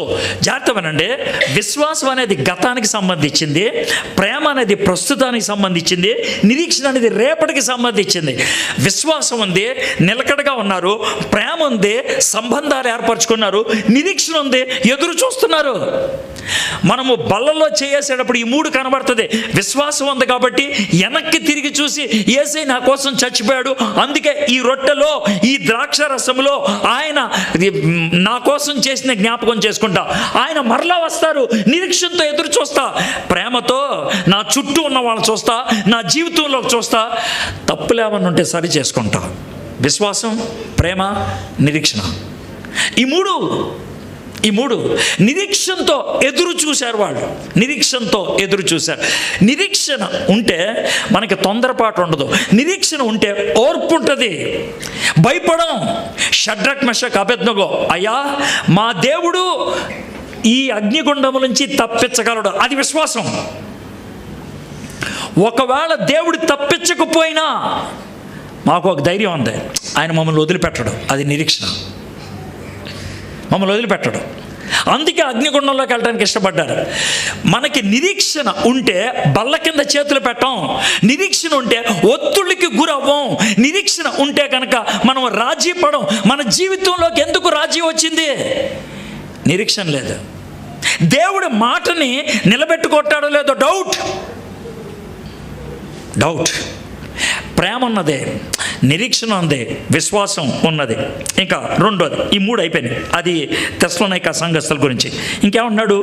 మేము, ఇప్పుడు పౌలు గారు చెప్తున్నారు, మేము మన తండ్రి అయిన దేవుని ఎదుట మానక జ్ఞాపకము చేసుకొనుచు మా ప్రార్థనల యందు మీ విషయమై విజ్ఞాపన చేయొచ్చు, మీ అందరి నిమిత్తము ఎల్లప్పుడూ దేవునికి కృతజ్ఞతాస్తుతులు చెల్లించుతున్నాం. పౌలు భక్తుడు సింపుల్గా చెప్పాలంటే, మీ గురించి ప్రార్థన చేస్తున్నాయా అంటే అయిపోయింది. కానీ ఆ ప్రార్థన విడమర్చి చెప్తున్నాడు. ఆయన ప్రార్థనలో అంటే 3 విషయాలు ఉంటాయంట. ఏమో ఉంటే చూద్దాం. మొదటిది, యేసుక్రీస్తు మేము మన తండ్రి అయిన దేవుని ఎదుట మానక ఏం చేస్తున్నాడంట? జ్ఞాపకము చేసుకొనుచు. ప్రార్థనలో ఏముంటాయి? జ్ఞాపకాలు ఉంటాయి. మనం ప్రార్థన మోకరిస్తాం, ప్రార్థనకు కూర్చుంటాం. ప్రార్థన కూర్చున్నప్పుడు గుర్తుపెట్టుకోండి, మనకు కొన్ని పాయింట్స్ ఉంటాయి. ఆ పాయింట్స్ గురించి ప్రార్థన చేస్తూ ఉంటాం, తప్పేం కాదు. అయితే ఈ పాయింట్స్ గురించి ప్రార్థన చేస్తున్నప్పుడు పరిశుద్ధాత్ముడు ఒక పని చేస్తాడు. మీలో ఎవరికైనా అలాంటి అనుభవాలు ఉన్నాయా లేదో నాకు తెలియదు, నాకు చాలా ఉన్నాయి అలా అనుభవాలు. ఎలా అంటే ప్రార్థన చేస్తూ ఉన్నప్పుడు ఎప్పుడో ఎక్కడో కలుసుకున్న వాళ్ళు, ఎప్పుడో ఎక్కడో ఎవరితోనో మాట్లాడిన వాళ్ళు సడన్గా వాళ్ళ ముఖం కనబడుతుంది, లేకపోతే సడన్గా వాళ్ళ పేరు గుర్తు వస్తుంది, సడన్గా వాళ్ళ జ్ఞాపకాల్లోకి వస్తాడు. ఎందుకు వస్తారు అలాగా? ప్రార్థనలో ఉన్నప్పుడు ఎందుకు వస్తారు? అది సాతాను శోధన కాదు. మరేంటది? ఈ మధ్యన జరిగినటువంటి ఒక విషయం చెప్తాను. ఇలాగే నేను ప్రార్థన చేసుకుంటూ ఉంటే సడన్గా అమెరికాలో నేను ఎప్పుడో కలిసినటువంటి ఒక అమ్మాయి గుర్తొచ్చింది. చిన్న అమ్మాయి, 22 ఏళ్ళు అలా ఉంటుంది, కాలేజీలో చదువుతుంది అక్కడ అమ్మాయి. ఆ అమ్మాయి టైట్ లెగ్గిన్స్ వేసుకుంది, పైన వైట్ లూజ్ టీ షర్ట్ వేసుకుంది. అలాగే నాకు రూపం అలాగా వచ్చింది. వస్తే ఎందుకు వచ్చింది అనేసి ఆ అమ్మాయి గురించి ప్రార్థన చేశాను. ప్రభా, ఆమె ఏమన్నా సమస్యల్లో ఉందా, ఏమైనా క్లిష్ట పరిస్థితిలో ఉందా, ఏమైనా నిర్ణయం తీసుకుంటుందా, మీరు సహాయం చేయండి ప్రభా. నేను చేయగలిగేది అదే, నాకు తెలియదు. ప్రార్థన చేశాను, అయిపోయింది. ఇంకో 5-6 నిమిషాలు ప్రార్థన చేశాను, అయిపోయింది. ప్రార్థన అయిపోయిన తర్వాత మళ్ళీ గుర్తొచ్చింది. గుర్తొస్తే ఏం చేయాలో అర్థం కాక ఫోన్ తీసుకొని ఆ అమ్మాయికి ఒక మెసేజ్ పెట్టా. హలో మా, ఎలా ఉన్నావు తల్లి అని. ఇది పెట్టాను. పెట్టి ఒక 6 నిమిషం అయిందో లేదో, ఎందుకు మెసేజ్ చేశావు నాకు అని కోపంతో ఉండే బొమ్మ పెట్టింది.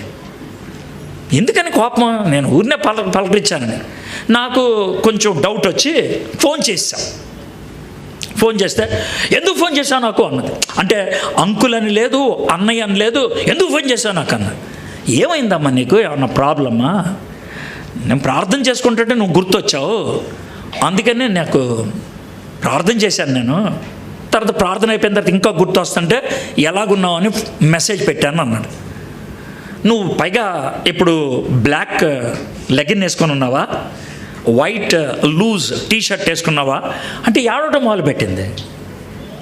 ఎందుకు ఏడుస్తున్నావు అన్న. నేను అదే డ్రెస్లో ఉన్నాను అన్నది. ఇప్పుడు ఎందుకు ఏడుస్తున్నావు నువ్వు అన్న అంటే ఇంకా తట్టుకోలే గట్టిగా ఏడుస్తూ చెప్పాం పర్లేదనంటే, నేను మంచం మీద కుర్చీ వేసుకొని కుర్చీ ఎక్కా. ఎందుకని? చున్నీకి నేను ఫ్యాన్కి ఊరేసుకుందామని. ఫోను మంచం మీద ఉంది. అప్పుడు నీ మెసేజ్ వచ్చింది, నీ పేరు కనబడింది. నీ పేరు కనబడింది కాబట్టి దిగాను నేను. ఇంకా ఎవరిదైతే దిగుండేదాన్ని కాదు. అందుకు కోపం వచ్చింది. నువ్వు 6 నిమిషంలో ఫోన్ చేశావు, కాస్త ఆగినట్లయితే నేను ఫోన్ ఎత్తేదాన్ని కాదు. నేను ఊరేసుకొని చచ్చిపోదాం అనుకున్నాను. ఇప్పుడు ఒక చిన్న మాట చెప్తాను. దీని అంతట్లో లింక్ ఏంటి అని అంటే కనుక, ఇప్పుడు ఇన్ని లైట్లు ఉన్నాయంటే అక్కడ ఇన్ని లైట్లు ఉన్నాయి. సర్వసాధారణంగా హాల్స్లో ఉండే లైట్లకి ప్రతి లైట్కి ఒక స్విచ్ అట్టాడు అవడం. మొత్తం అన్ని లైట్లు ఒక స్విచ్ ఉంటుంది. ఈ పక్కన లైట్లు అన్నీ ఒకటి, ఈ పక్కన ఒకటి, సెంటర్లో ఉండాలి. ఒక స్విచ్ నొక్కితే మొత్తం లైట్లన్నీ వెలుగుతాయి. మనం పెట్టుకున్నది అది రూలు. మనం పెట్టుకున్న రూల్ అంటే స్విచ్ నొక్కితే లైట్ వెలగాలి అని. అది మనం పెట్టుకున్న రూల్. దేవుడు కూడా ఒక రూల్ పెట్టాడు, నువ్వు ప్రార్థన చేస్తే ప్రార్థనకు జవాబుగా నేను పనిచేస్తా అని. మీకు అర్థమైందా? మీకు అర్థమైంది కదండి? అదే దేవుడు పెట్టుకున్న రూల్ అది. అంటే నేను ప్రార్థన చేయకపోతే చెయ్యను. నీ చేతిలో బెండకాయ స్విచ్ పెట్టా. బెండకాయ స్విచ్ అంటే అర్థమైందా? పూర్వకాలం దొండకాయ స్విచ్, సారీ అది బెండకాయ కాదు, దొండకాయ స్విచ్ పెట్టా. అర్థమైందా? అదే ప్రార్థన. నువ్వు స్విచ్ నొక్కితే లైట్ వెలుగుద్ది, లేదా ఎలగదు. ప్రభా నేను నొక్కలేదనుకో, నొక్కపోతే పని అవదంతే. నేను పెట్టుకున్న రూల్ అది. నేను నీకు జ్ఞాపకంలో తీసుకొస్తా. నువ్వు కనుక జ్ఞాపకాల్లో తీసుకుంటే బద్ధకం లేకుండా చిన్న ప్రార్థన చేస్తే దాన్ని ఆసరాగా తీసుకొని పనిచేయడం మొదలు పెడతాం. క్లారిటీ అయిందా? మీరు మా జ్ఞాపకాల్లోకి వస్తారు. ఇది మొదటి విషయం. రెండోది ఏమన్నాడు? జ్ఞాపకం చేసుకొనచ్చు మా ప్రార్థనలందు మీ విషయమై విజ్ఞాపన చేయొచ్చు. జ్ఞాపకాన్ని ఏం చేశాడైనా? విజ్ఞాపన చేశాడు. ఎంత క్లియర్గా ఉంది చూడండి. అసలు జ్ఞాపకాన్ని విజ్ఞాపనగా మార్చాడు. విజ్ఞాపన అంటే ఏంటి? ఎవడో విషయాన్ని ఎవరితోనో బ్రతిమిలాడి మాట్లాడితే విజ్ఞాపన అంటారు. ఆయనకి ఎవరికో ఉన్న సమస్యను ప్రభు కొంచెం చూడండి సార్ అంటే అది విజ్ఞాపన పత్రం అంటే అదే. సో దేవుడి దగ్గరికి వెళ్ళి ఇంకొకళ్ళ గురించి చెప్పుకుంటే విజ్ఞాపన అంటారు. మన జీవితంలో అంత టైం ఎక్కడుంది? నా కడుపు నొప్పి గురించి ప్రార్థన చేయాలి, నా పెళ్లి గురించి ప్రార్థన చేయాలి, మా ఇల్లు సగంలో అయిపోయింది దాని గురించి ప్రార్థన చేయాలి, నా కొడుకు ఉద్యోగం గురించి ప్రార్థన చేయాలి, నా కూతురు కొడుకు పుట్టలేదు ప్రార్థన చేయాలి. వీళ్ళందరికీ ప్రార్థన చేసిన తర్వాత అయిపోయింది. విజ్ఞాపన ఎక్కడుంది కదా? సొంత డబ్బానే అయిపోయింది. పైగా ఏమంటావు? ప్రార్థన చేస్తావు, చాలాసేపు చేస్తాను సార్, ఎవరన్నా సార్ ఏం చేసావు? విజ్ఞాపన లేదు. దేవుడు మనల్ని పెట్టిందే విజ్ఞాపన చేయడానికి. ఇది రెండోది. మూడోది ఏమన్నాడు? జ్ఞాపకాన్ని విజ్ఞాపన చేస్తే ఆ విజ్ఞాపనకి జవాబు వస్తే ఏమవుద్ది? మీ అందరి నిమిత్తం ఎల్లప్పుడూ దేవునికి జ్ఞాపకాన్ని విజ్ఞాపన చేస్తే వచ్చే రిజల్టే థ్యాంక్స్ గివింగ్. మీకు అర్థమవుతుంది కదండి? మనం ఇప్పటిదాకా ధ్యానం చేసింది 3 వచ్చినదే. అయిపోయింది నా టైం, 10:04 అయింది. ఏం చేయమంటారు మరి? చాలా సింపుల్ అండి దేవుని వాక్యం ధ్యానం చేయటం. చాలా సింపుల్. ఒక్క పేజ్ అటు ఇటు అని తిప్పాను నేను, తిప్పలా. ఉన్నది ఉన్నట్లే చదివింది. దేవుని వాక్యం అర్థం కాదని ఎవరండి అన్నదే? బద్ధకం ఉండి సావట్లేదంటే బాగుంటుంది. సరే, 4-5 వచనాలు కలిసి ఉంది. ఎలాగనగా దేవుని వలన ప్రేమింపబడిన సహోదరులారా, మీరెవరో? దేవుని యొక్క ప్రత్యేక ప్రేమ ఉంది. మీరెవరో? దేవుని యొక్క ప్రత్యేకమైన ప్రేమ ఉంది. మీరెవరో? 2 కోట్ల జనాభా ఉన్న ముంబై పట్టణంలో దేవుడు ప్రేమించినటువంటి కొద్ది మందిలో మీరు అందుకే వచ్చి గదిలో కూర్చున్నారు. మీరు కాదంటరా? కాదంటరా? ఆయన కూడా అదే అంటున్నాడు. ఆయన ఈ విషయం, దాంట్లో పెద్ద విషయం ఉంది, చాలా సింపుల్గా అర్థం చేసుకోవచ్చు. ఎలాగనగా దేవుని వలన ప్రేమింపబడిన సహోదరు, మీరు ఏర్పరచబడిన వాళ్ళండి. అందుకే నేను వచ్చాను, వాక్యం చెప్తున్నాను, మీరు వింటున్నారు. అది విషయం. ఇంకా దానికోసం పెద్ద ఏదో పొడుగు ఆలోచించాల్సింది ఏమీ లేదు. దేవుడు ఈరోజు మీరు వాక్యం వినాలని ఆశించాడు, మిమ్మల్ని తీసుకొచ్చి కూర్చోబెట్టాడు, మీరు వింటున్నారు. అది ఏర్పరచబడిన వారు సంగతి. అనగా మా సువార్త మాటతో మాత్రం కాక శక్తితోనూ పరిశుద్ధాత్మతోనూ సంపూర్ణ నిశ్చయతోనూ మీ వద్దకు వచ్చిన సంగతి మాకు తెలియను. మీ నిమిత్తము మేము మీ ఎడల ఎట్టివారమై ఉంటామో మీరు ఎరుగుదురు. వచ్చినటువంటి సువార్త ఎలా వచ్చిందంట? మాటతో మాత్రం కాక, ఇట్స్ నాట్ మియర్ వర్డ్స్, కేవలం పదాలు కావు, శక్తితో, పరిశుద్ధాత్మతో, సంపూర్ణ నిశ్చయతతో. వాక్యము ఈ 3 కలిగి ఉండకపోతే, వాక్యానికి ఈ 3 జోడించకపోతే పని జరగదు. మనం చాలామంది ఇన్ఫర్మేషన్ పొంది వెళ్ళిపోతాం. కొంతమంది వస్తారు ప్రసంగికులు, వాళ్ళు చాలా సమాచారం మనకి ఇస్తారు. దాంట్లో శక్తి ఉండదు, దాంట్లో పరిశుద్ధాత్మ శక్తి ఉండదు, నిశ్చయత ఉండదు. మనం బాగుందిరా అంతే. కానీ ఒకటి, శక్తి ఉన్నప్పుడు, మాట మాత్రం కాకుండా పరిశుద్ధాత్మ దాంట్లో పని ఉన్నప్పుడు, నిశ్చయత ఉన్నప్పుడు, నా దగ్గరకు వచ్చి షేక్ హ్యాండ్ ఇవ్వబుద్ధి అవుతుంది మీకు. సార్ మీరు బాగా వాక్యం చెప్పారని అనబుద్ధి అవ్వదు. ఎందుకు తెలుసా? వాక్యం లోన పనిచేస్తుంది. వాక్యం పనిచేస్తే మీరు వాక్యం బాగా చెప్పారని ఎవడంటాడండి? అండో దాంతో కుమిలిపోతూ ఉంటారు, దాంతో ఏదో ఒకటి చేయాలనేటువంటి ప్రోత్సాహం ఉంటుంది. పౌలు భక్తులు ఏమంటే వచ్చిన మాట అలా ఉంది. అయితే మీకు ఒక చిన్న విషయం చెప్తాను. ఏంటనంటే భారతదేశానికి తోమా సువార్త తీసుకొచ్చాడు 52లో అనే విషయం మనందరికీ తెలుసు. కానీ మీ పక్కనే గుజరాత్ ఉంది కదా, గుజరాత్లో బారూచ్ అనే ఊరు వెళ్తే ఆ ఊరిలో సిఎన్ఐ చర్చ్ ఉంటుంది, మెథడిస్ట్ చర్చ్ ఉంటుంది. మీరు అక్కడ సిఎన్ఐ చర్చికి కానీ మెథడిస్ట్ చర్చికి కానీ కొంచెం పెద్దోళ్ళ దగ్గరికి వెళ్ళి, సార్ బారూచ్కి సువార్త ఎప్పుడు వచ్చింది, ఈ ప్రాంతానికి సువార్త ఎప్పుడు వచ్చింది అంటే వాళ్ళు ఏమంటారు తెలుసా? తోమా కంటే ముందు మా దగ్గరికి వచ్చింది సార్ అంటాడు. అదేంటి బాబు అని అంటే, వచ్చింది సార్, మా దగ్గరికి దేవుడు ఒక శిష్యుని పంపించాడు సార్. ఎవరిని పంపించాడు? బర్తలోమియాని పంపించాడు సార్. బర్తలోమియా ముంబై వచ్చాడు, ముంబై నుంచి గుజరాత్ వెళ్ళాడు, ఆ గుజరాత్లో సువార్త చెప్పాడు. ఆ తర్వాత వారణాసి ప్రయాణం చేస్తున్నప్పుడు చచ్చిపోయాడు. ఆయన మొత్తం భారతదేశంలో ఉంది 6 నెలలే. నేను ఎందుకని ఈ మాట చెప్తున్నాను? సుమారు 2000 సంవత్సరాల క్రితం, 1950 సంవత్సరాల క్రితం ఇక్కడ సువార్త వచ్చిందే.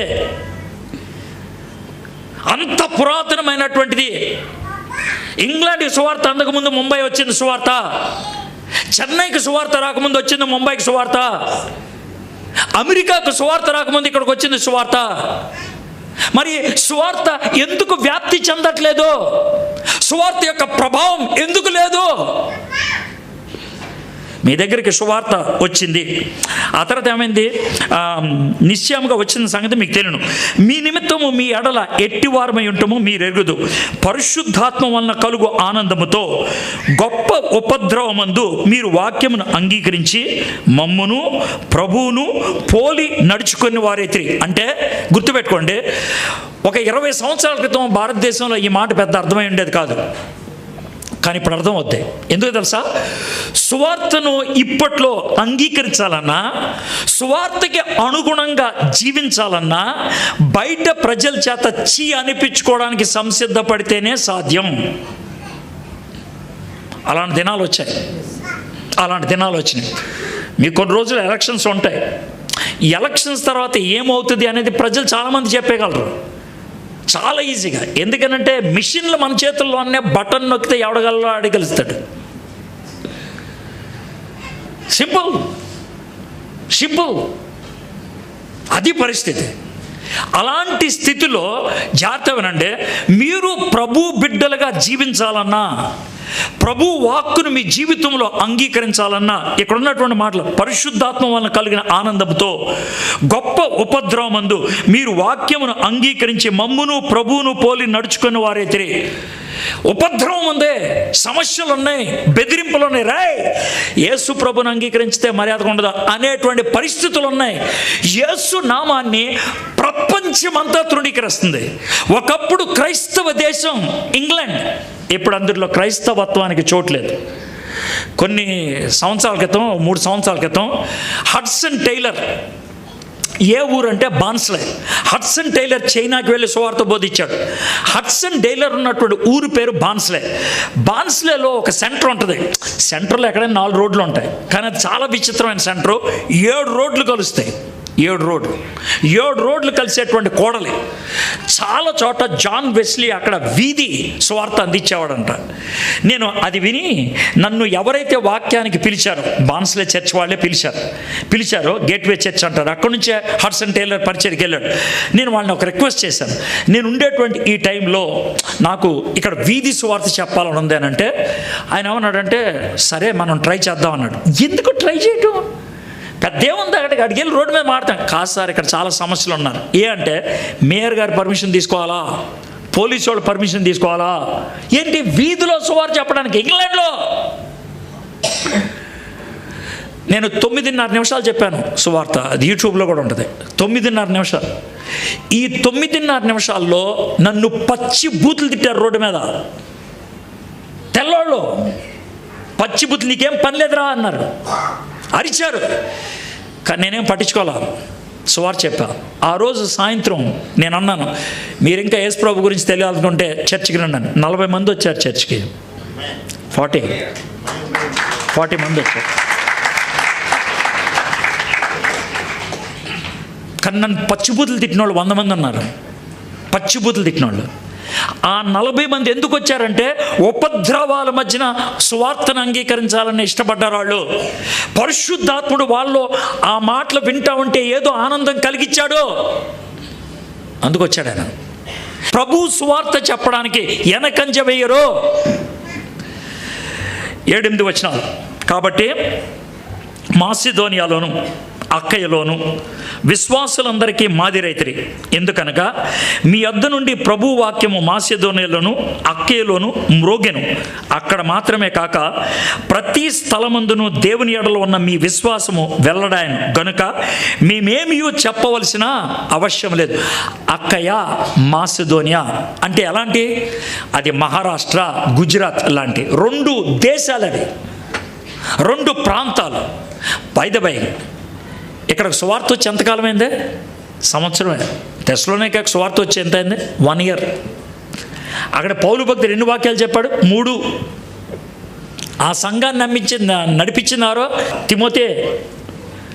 కానీ ఆ సంఘ పరిస్థితి అంటే 2 దేశాల్లో ప్రభావం చూపించిందంట. మరి మీ దగ్గరకో బడా బిషప్లు ఉన్నారు, ఇక్కడ అపోస్తులు ఉన్నారు, ప్రాఫిట్లు ఉన్నారు. ఇంకేమన్నా పెట్టుకుంటే టైటిల్స్ ఏమన్నా పెట్టుకుంటారు. ఈ మధ్యన ఆఫ్రికాలో కొత్త టైటిల్ పెట్టుకోవడం మొదలు పెట్టారు, ఏంజల్ అంట. ఒకే ఒక టైటిల్ వదిలేశారు, అదే కీర్తిశేషుడు అనేది. ఎవడని పెట్టుకుంటే బాగుంటుంది. ఎవడో తెలుగు రానట్టు పెట్టేస్తాడు, ఓ కీర్తిశేషుడు చాలా బాగుంది సార్ అనేసి పెట్టేసుకుంటాడు. అదొకటే మిగిలిపోయింది, అంతకంటే ఇంకా ఎన్ని టైటిల్స్ పెట్టుకున్నారు. సన్ ఆఫ్ గాడ్ టైటిల్ పెట్టుకున్నారు, దేవుడు టైటిల్ పెట్టేసుకున్నారు తెచ్చి, సన్ ఆఫ్ గాడ్. ఇన్ని టైటిల్స్ పెట్టుకున్న వాళ్ళు ఉన్నారు. ఏం జరిగింది, ఏం చేశారు? కానీ వీళ్ళు 3 ప్రసంగాలు అన్నారు పౌలు గారే. తిమోతి నడిపించాడు. కానీ సంవత్సరంలో పరిచర్య ఎంత వ్యాప్తి చెందో చూడండి. పరిచర్య వ్యాప్తి చెందడానికి మనకు కావాల్సింది ఇన్ఫర్మేషన్ కాదు, కన్ఫర్మేషన్. మన జీవితంలో వచ్చే ట్రాన్స్ఫర్మేషన్, అది సువార్తను వేరే వాళ్ళు తీసుకెళ్తుంది. ఇక లాస్ట్ వచనాలకు వచ్చాను. మీ వద్ద మాకెట్టి ప్రవేశము కలుగను, అక్కడ జనులు మమ్మును గూర్చి తెలియచెప్పుచున్నారు. ఇక్కడ నుంచి చూడండి. మరియు మీరు విగ్రహములను విడిచిపెట్టి జీవము గలవాడును సత్యవంతుడునగు దేవునికి దాసులగుటకును దేవుడు మృతుల్లో నుండి లేపిన యేసు అనగా రాబో ఉగ్రత నుండి మనల్ని తప్పించుచున్న ఆయన కుమారుడైన యేసు పరలోకము నుండి వచ్చినని ఎదురు చూచుటకు మీరెలాగూ దేవుని వైపు తిరిగితురో ఆ సంగతి వారే చెప్పుచున్నారు. ఇప్పుడు చూడండి, 2-3 వచనాల్లో పౌలు భక్తుడు ఏమన్నాడంటే, మీకు విశ్వాసం ఉంది, పనిలో కనబడుతుంది, ప్రేమ ఉంది, ప్రయాసలో కనబడుతుంది, నిరీక్షణ ఉంది, ఓర్పులో కనబడుతుంది. దాన్ని ప్రూవ్ చేస్తున్నాడు 9-10 వచనాల్లో. ఎలా ప్రూవ్ చేస్తున్నాడు? మీకు విశ్వాసం ఉంది, మాకు ఎలా తెలిసింది? మీరు విగ్రహాన్ని విడిచిపెట్టేశారు, పాత జీవితాన్ని విడిచిపెట్టేశారు, దేన్నైతే నా జీవితానికి కేంద్రం అనుకున్నారో దాన్ని వదిలేశారు. తాగుడు అవ్వచ్చు, సంబంధాలు అవ్వచ్చు, జోదం అవ్వచ్చు, వ్యభిచారం అవ్వచ్చు, అదే నీ దేవత, అదే నీ దేవుడు, దాన్ని వదిలిపెట్టేశావు. నేను ఒకప్పుడు డ్రగ్ అడిక్ట్ని. నేను క్యాబరా డాన్సర్గా ఉండేవాడిని. డ్రగ్స్ కోసమని అది నా పద్ధతి, డబ్బు సంపాదించడానికి. నాకు నా మిత్రుడు సువార్త చెప్తే నేను ప్రభు దగ్గరకు వచ్చాను. సమస్య ఏంటంటే, ప్రభు దగ్గరకు వచ్చిన తర్వాత 2 రోజుల తర్వాత డ్రగ్ కావాలనిపించింది. మానేద్దాం అనుకుంటే వల్ల కావట్లేదు. డాక్టర్ దగ్గరికి వెళ్తే పోతా ఉన్నాడు. మరి నేను ఏం చేయగలగాలి? ప్రార్థన చేయమన్నాడు నా మిత్రుడు. నాకు ప్రార్థన చేయడం రాదు, ప్రభువులోకి వచ్చి అప్పటికి 3 రోజులే. ఏం చేయగలను? నా మిత్రుడు అన్నాడు, ప్రార్థన చేయరా. అరే చచ్చిపోయేలాగా ఉన్నాడు. అదే చెప్పాయనకే, ప్రభా చచ్చిపోయేటట్లు నన్ను తీసేసుకో, లేదా బతుకుంచు అని చెప్పాను అన్నాడు. నేను ఆ ప్రార్థన చేస్తున్నప్పుడు భయం వేసింది నాకు. ప్రభుని ఏమని అడుగుతున్నాను, తీసేసుకో అని. ఒకవేళ దేవుడు ఆమెనంటే ఏమైంది? సరే వచ్చారంటే భయం వేసింది. కానీ చేశా. విచిత్రం ఏంటి తెలుసా? దేవుడు కడుపు నొప్పి తీసాడు, సెకండ్లో తీసాడు. నేను అప్పుడు వాటిని అన్నిట్లో విడిచిపెట్టేయగలిగాను, అన్నీ విడిచిపెట్టగలిగాను. నాకు ఒక గర్ల్ ఫ్రెండ్ ఉండేది, విడిచిపెట్టేసా. చాలా కష్టం రిలేషన్ బ్రేక్ చేసుకోవడం. మీలో చాలామంది రిలేషన్లో ఉండుంటారు కదా, వదిలిపెట్టమంటే అంత ఇబ్బంది పడతారు. సెకండ్ సెటప్లు కూడా ఉంటాయి మీలో కొంతమందికి. ఒకవేళ మీలో ఎవరికి కోపం వచ్చింది అనుకో, అంటే ఉందని అర్థం. సింపుల్, అంతే కదా భయ్. ఉంటేనే కోపం వస్తుంది. ఆయన ఎందుకు తెచ్చాడు అంటే నీకు ఉందన్నమాట. అది చాలా సింపుల్, మన స్ట్రైట్గా ఉంటుంది లాంగ్వేజ్ అది. మరి సో కాబట్టి వీళ్ళు విడిచిపెట్టారు. విశ్వాసం ఉంటే విడిచిపెడతాం. రెండోది ఏంటది? జీవము గలవాడును సత్యవంతుడకు దేవునికి దాసులు. అక్కడి బాంచని నీ కాల్మొక్తానే, నువ్వేం చెప్తా చేస్తా, అది ప్రేమ. నువ్వు ఎడిపోమ్మంటే అడిపోతా, ప్రేమ. నువ్వు ఆడ కూర్చోమంటే ఆడ కూర్చుంటా, అది ప్రేమ. విశ్వాసం ఉంది, విడిచిపెట్టేశారు. దాసులు కాబట్టి కాళ్ళు పట్టేసుకున్నారు. వదిలిపెట్టలా. ఇదేం ప్రేమ, అదేం విశ్వాసం. ఇక మూడోది ఏంటి? దేవుడు మృతుల్లో నుండి లేపిన యేసు, అనగా రాబో ఉగ్రత నుండి మనల్ని తప్పించిన ఆయన కుమారుడైన యేసు పరలోకము నుండి వచ్చునని ఎదురు చూచుటకు మీరెలాగూ దేవుని వైపు తిరిగితురో ఆ సంగతి వారే తెలియజెప్తున్నారు. దీని ఏమంటారు? నిరీక్షణ. దీని ఏమంటారు? నిరీక్షణ. It's hope. ఆ హోప్తో ఎదురు చూడగలిగారు వాళ్ళు. ఆ హోప్తో వాళ్ళు నిలబడగలిగారు. 50 సంవత్సరాలు గడుపుకునేటువంటి ఈ సంఘానికి ఈ 10 వచనాలు ఒక గొప్ప ఛాలెంజ్గా ఉండాలి. ఒక్క సంవత్సరంలో 2000 సంవత్సరాల క్రితం ఉన్న తెస్సలోనిక సంఘం ఇలాంటి సాంకేతిక నైపుణ్యత లేనటువంటి దినాల్లో అంతగా ప్రభావితమైన జీవితం జీవించగలిగితే మనం ఎందుకు జీవించలేకపోతున్నాం? What's the problem? మనకి వసతులు లేవా? అవకాశాలు లేవా? లేకపోతే బ్రతికే లేదా? ఆలోచించుకుందాం. బ్రతుకుంది అని అనుకుంటే కనుక దేవుని కోసం జీవిద్దాం.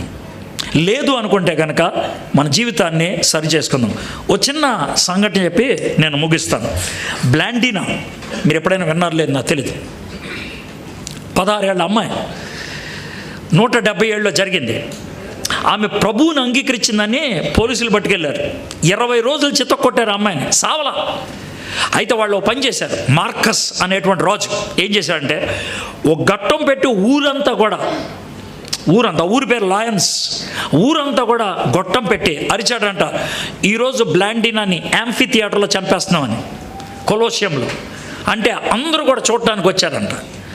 ఒక దిమ్మను పాతిపెట్టి దానికేసి బ్లాండినాని కట్టేశారు.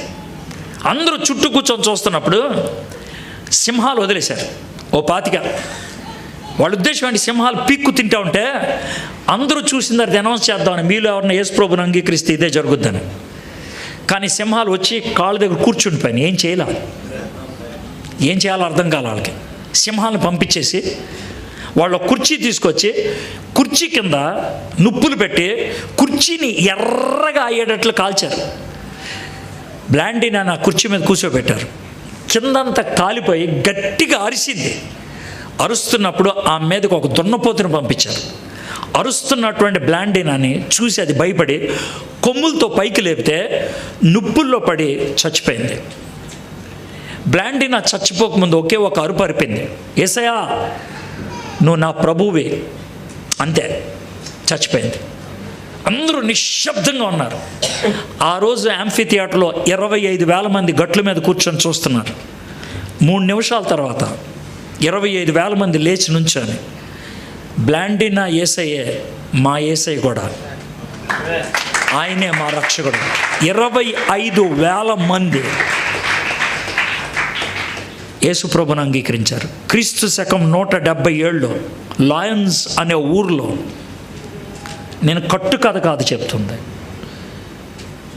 అంటే ఆ అమ్మాయికి విశ్వాసం ఉంది, భరించడానికి ఇష్టపడింది, ప్రేమ ఉంది, యేసయ్యను వదిలిపెట్టడానికి ఇష్టపడలా, నిరీక్షణ ఉంది. అందుకనే చచ్చిపోయే ముందు అరిసింది.